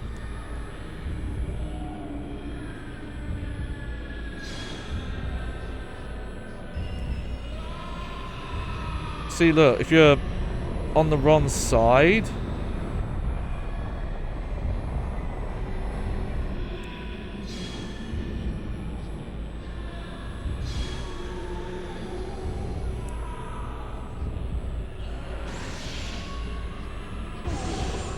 Okay, I think I've got it now. But holy shit, we've wasted a lot of stuff doing this.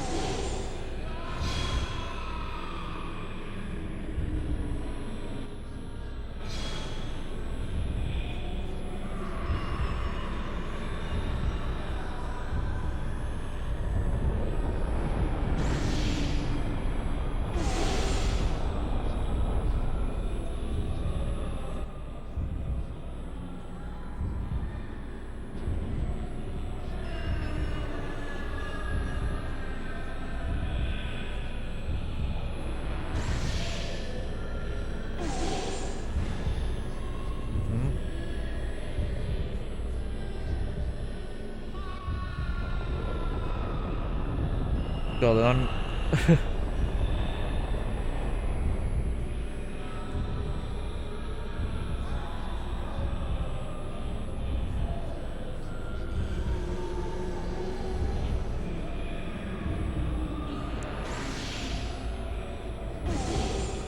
Yeah, this is a hard fight. And it's very much because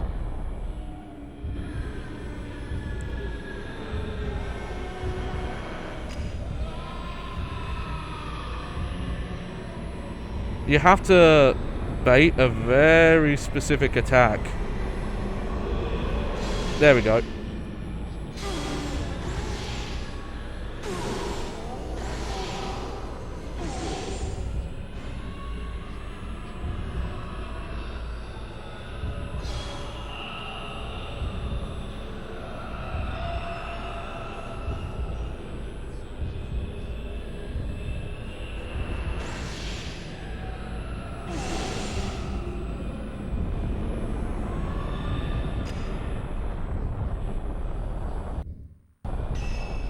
Jesus Christ, I've used so much ammo.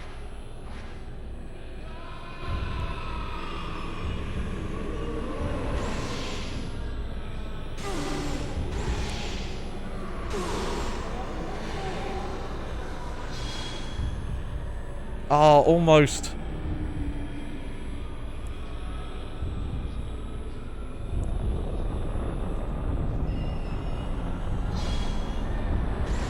There we go.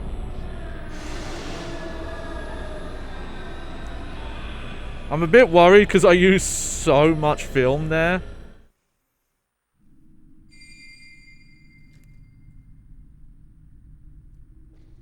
I do have the, like, really, really strong film left if I need it.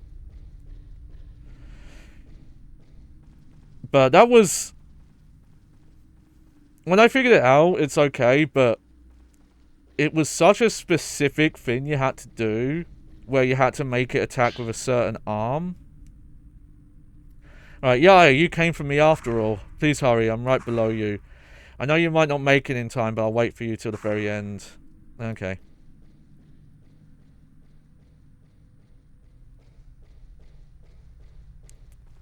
Don't say. We'll figure out if that was meant to be the final boss or not. I presume not. I presume the final boss is gonna be the sister. Which is also just bothering me because there's not been an... Again, there's no save.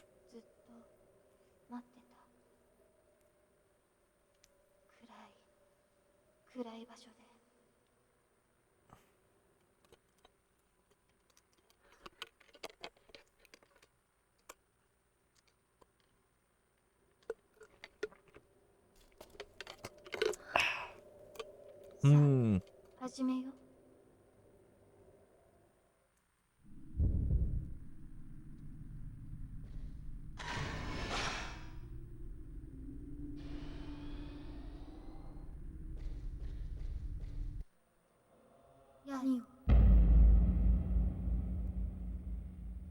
Oh, that was cool. We heard both voices there.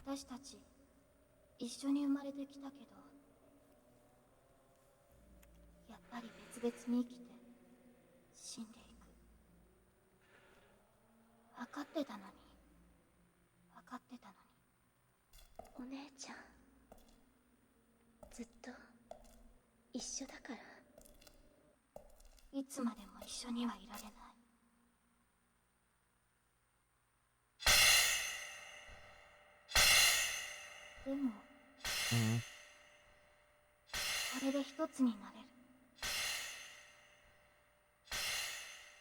Don't do it.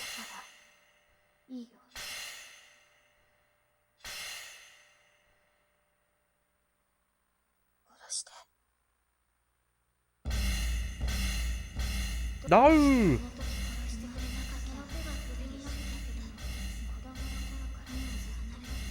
You better not do it. Oh, you better not.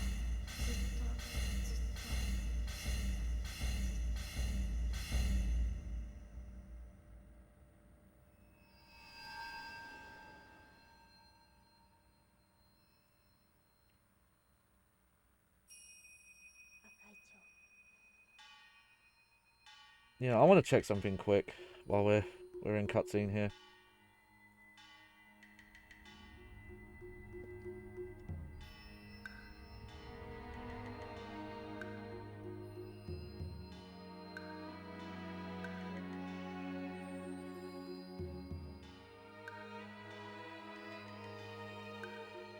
Let's see.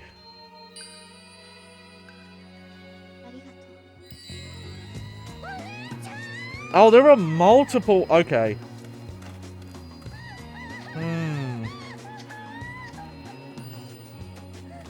Okay, we might have to watch something then.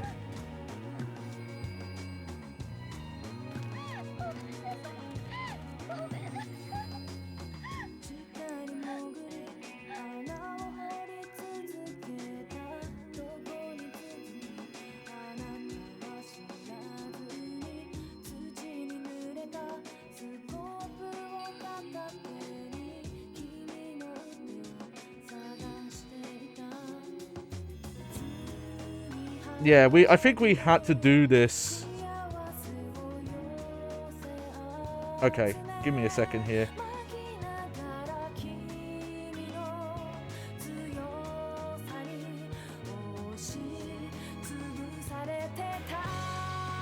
Okay.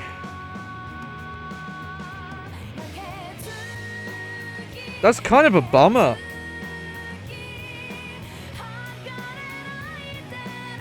We're gonna rock out though.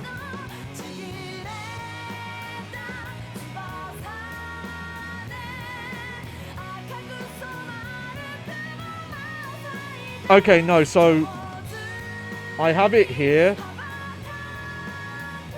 The first ending you get for beating the game on easy or normal. And the other ending you get for beating the game on hard, which you have to beat on normal to get this. And then there's one more ending for beating the game on nightmare difficulty. So this is a game designed for you to repeatedly play. And then there's also in the Xbox version, there's one more ending because there's one more harder difficulty. So what I'm gonna set up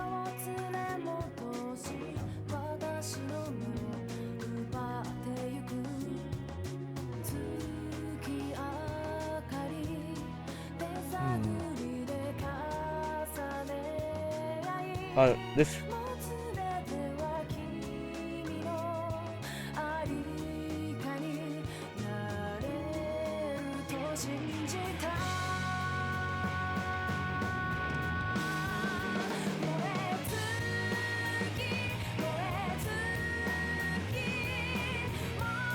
Yep.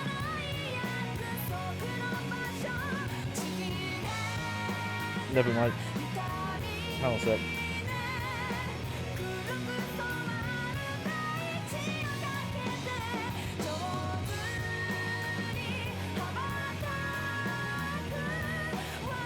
I think if I put this over here and I full screen it,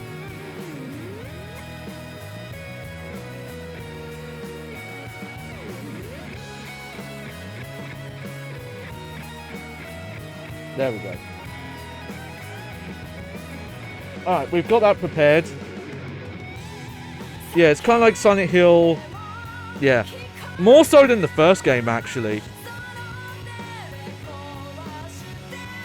I did really like this though. Now I've got to... Oh shit, I'm going to have to open all my tier list stuff. Because I didn't think this was going to be finished tonight. No,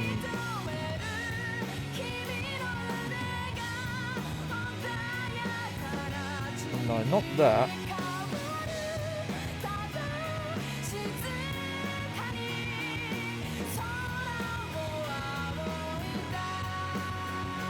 Yeah, we're gonna have to rank this.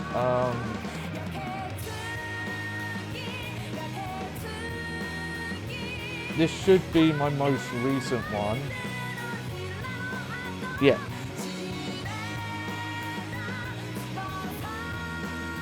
Yeah, don't worry, I'm just getting stuff prepared. Hang on. We're not supposed to see that yet.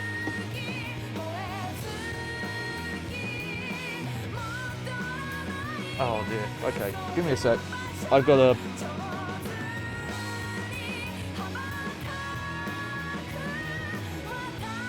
This song is great though. I'm loving this song. Okay, where is Fatal Frame on here? There we go. Aha.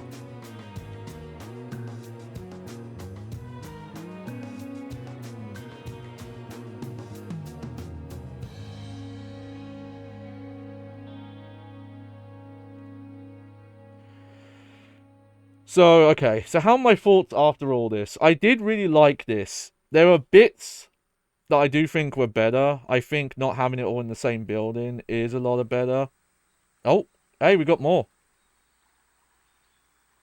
And I really like the story, but also this feels a lot like the first game.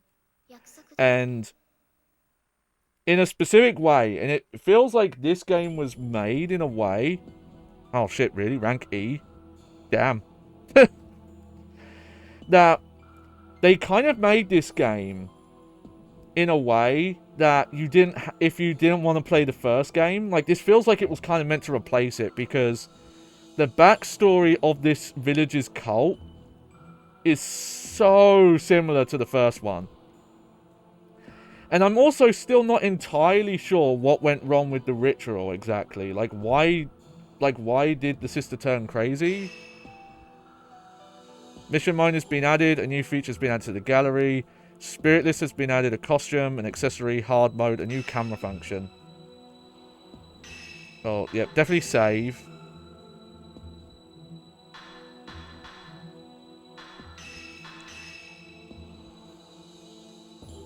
Yeah, see, just in my head, I wouldn't have assumed that was going to be the final boss.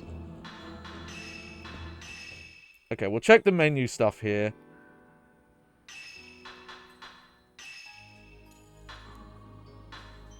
So we've got some promotional images. Yep. Image art.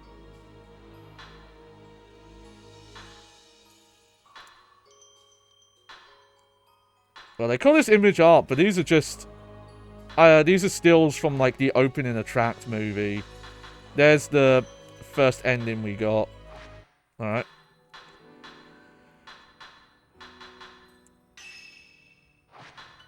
I guess you have to load the save? Yeah.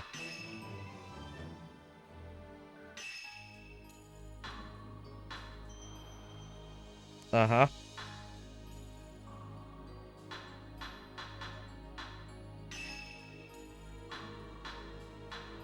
Okay, let's quickly look at these costumes. So we've got Type A.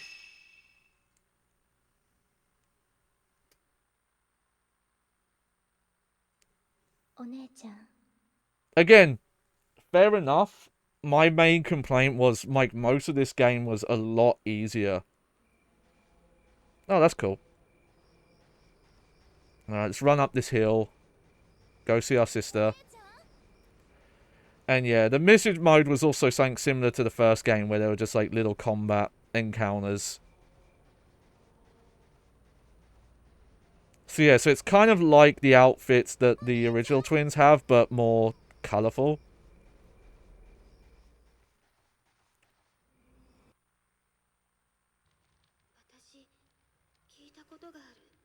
Oh yeah, Fatal Frame's always been about unlocking extra costumes. Oh, there we go. And I think there's more than this to unlock. And also the Xbox version has, like, even more. Alright. Let's look at... I'm doing it this way because I don't know if the mission mode is going to have both of them.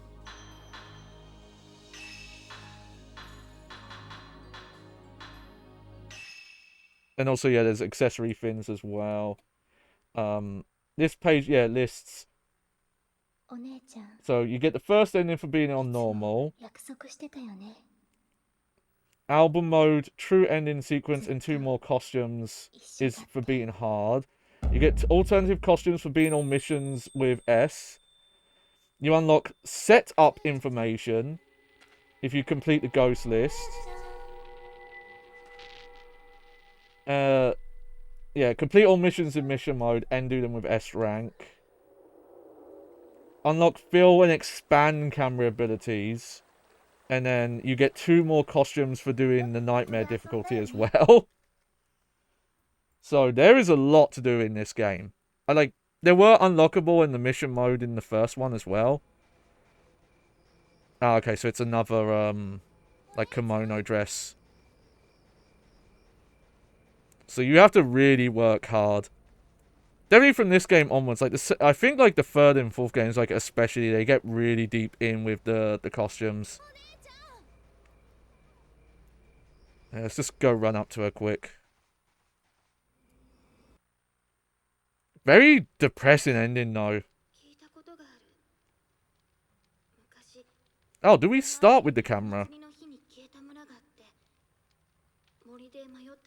I actually like these variants more, the darker ones.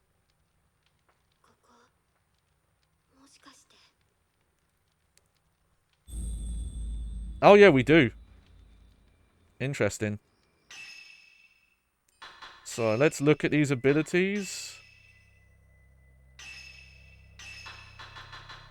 Track. Tracks a spirit automatically. And allows you to see previously invisible spirits hidden in the village or mansion. Wow.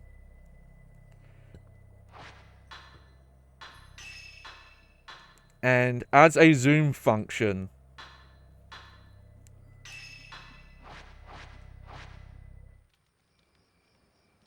Yep. That's a zoom function.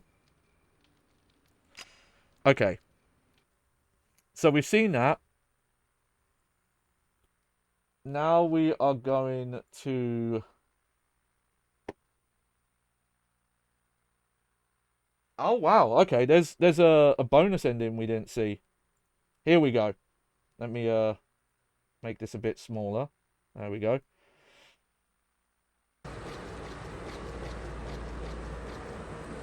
You should be able to hear this. Just let me know if anyone couldn't hear that. I am going to turn it down a bit.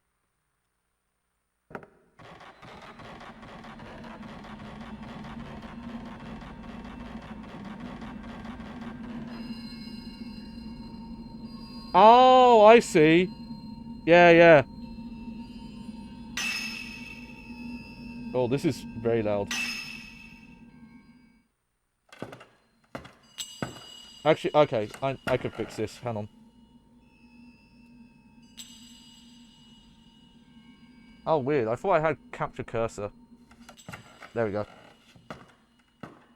I'm sorry. I can't keep our promise.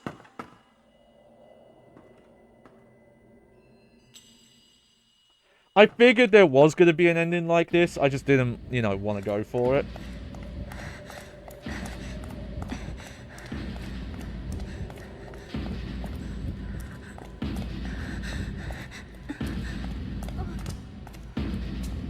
Are you leaving me again? Don't look back. Mia, didn't we promise? Together always. Oh man, this is making me not regret using the undub mod. It's like they're trying, but it's very obvious that they hired voice actresses who were like a lot older than the characters. Mayu.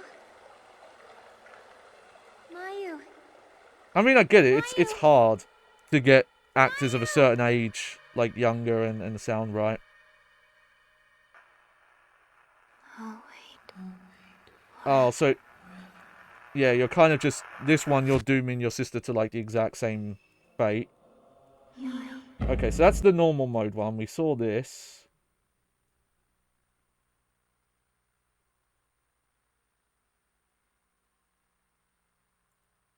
There we go. This is hard mode.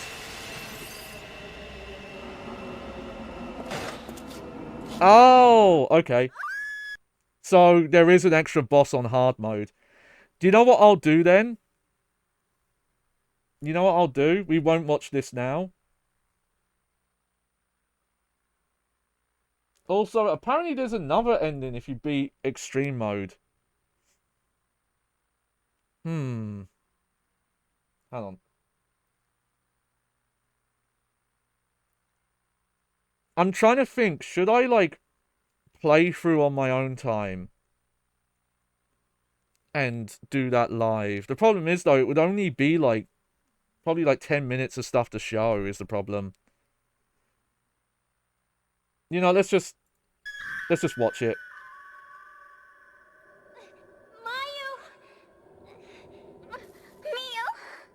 Don't look in there. Yeah, there's... Obviously, you'd be skipping cutscenes.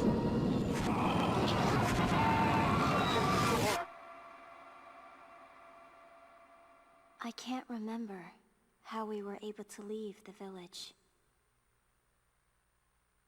We were found passed out in Yeah, there's the whole thing woods. if you're not supposed to look in there because it blinds you. And that village is no more.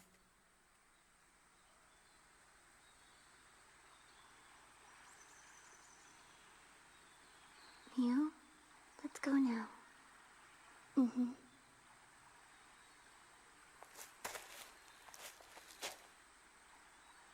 Weird. That's the good ending, apparently. Together.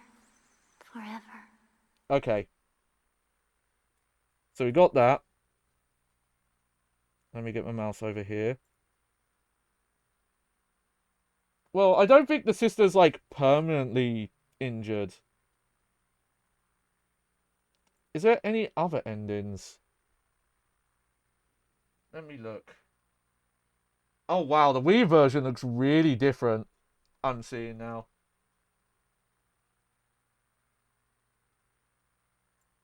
Let's see.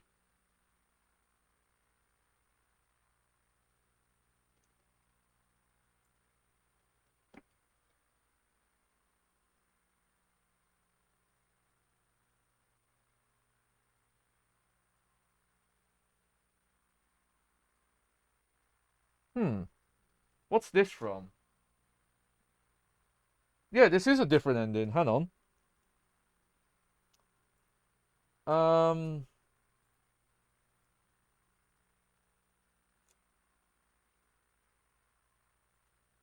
Let me check something here. Also, I don't need to see Markiplier.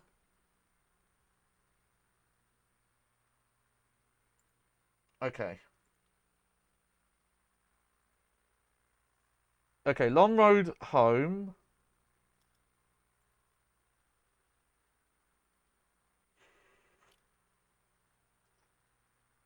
Hang on a sec.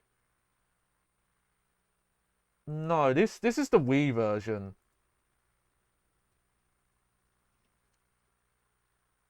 God, I'm confused. Hang on. Let me just Google this. If fucking YouTube is not gonna be a help here.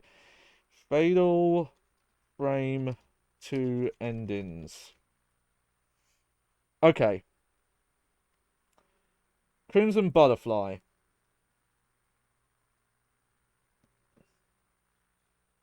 Beat the game on easy or normal. Hellish Abyss. That's the one we just saw. Beat the game on hard or nightmare. Yeah, there's the one where you run away. Oh, the promise ending is Xbox and Wii only, and that's the best ending. And then there's also an extra ending in the Wii version. Oh, there's 2 extra endings. Yeah, witness all scenes in Chapter 8 and take longer than 5 minutes to defeat the final boss. And the other one, but witness all scenes in Chapter 8 and defeat Sai without the last shot being a fatal frame shot. And yeah, there is, if you beat the Xbox version on Nightmare difficulty, you get the promise ending.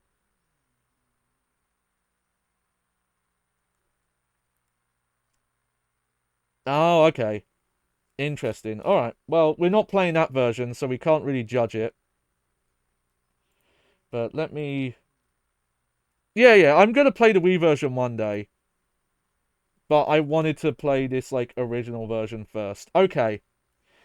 Here we go. Here's my tier list. Oh, God. I have to think now. This is a hard one. I think it's better than the first game overall. You know, it looks better, for sure. The first game, like, really overdid it with the ghost and blur filters that it really didn't need. And I think it has a better story. But I don't know if I would consider it, like, a masterpiece. Like, it's really good. It might be something where I replay it in my own time to get that second ending. And maybe it's like there's enough difference in that second playthrough that would change my mind. So I may change my mind at some point. Just bear that in mind. But I think ultimately how I feel about this one, I'm gonna put it. I'm trying to see if I can reorder these. There we go. I don't put these in an order, but I'm gonna say that for me personally, I think they still hit about in here. The reason why I don't really want to put them in masterpiece is a couple of things. I definitely think the combat, even for as short as this game is, I don't know if it really. I wish there was a bit more to it. Like, there's some advancements, but I wish there was just, like, a bit more to the combat. Like, I do like the change that it's more about going for those counter times and distance and things like that. But at the same time, like, I just wish that there was maybe, instead of just the film being more and more powerful, I wish there was, like, the film acted different. And there's the lenses that do act different, but also it kind of feels like the only lenses that are really useful are the ones that do more powerful shots, personally. At least that first playthrough. But it is, I think, in places, like, more scary. It's weird. The first game, there's some stuff that's more scary in the first game, and then there's some stuff in the second game that's more scary. But I don't think it hits the, like, what I would consider masterpiece level quite. It does. It's so close, though. I'm really gonna have to replay this one on hard mode and see if, like, the extra changes that mode makes, if that, like, really mixes things up. Again, I can't look at the Xbox or the Wii version because I'm very specifically judging how it was on the PS2. But, and, like, it's weird. It's like there are improvements over the first one, but it also, like, a lot of the story beats feel very similar to the first one, only just it's about twins. Like, it's almost, in a very meta sense, a sequel. Like, that does the same thing. It's just like, oh, it's the first game, but with twins. But there is some really good moments to it. Like, I don't want to give the wrong impression. This is probably overall better than the first game. And it would be, if I was ranking stuff individually, it would be on the high end. Like, this is, as weird as it sounds for me, somewhere in between here. I do think the music in the first game's better. There's a more, like, traditional Japanese horror style to the music in the second one. And I think the more industrial sound, like, like ghosts that are, like, fucking with the electronic sounds in the first game suits it better. And I think I had a better idea of like piecing together the story of the first one. There's still some story parts of the second one that I'm not entirely sure with. And it feels like maybe because there are some books that I just didn't find because they were kind of, you have to be just examining random bookshelves to find them. It's not the step up I thought it would be. In terms of, like, it's still a little bit clunky to swap between camera parts. It's still a bit clunky to find all the story bits. But I did really have a great time with this. Okay, we've gone a bit longer than I normally go.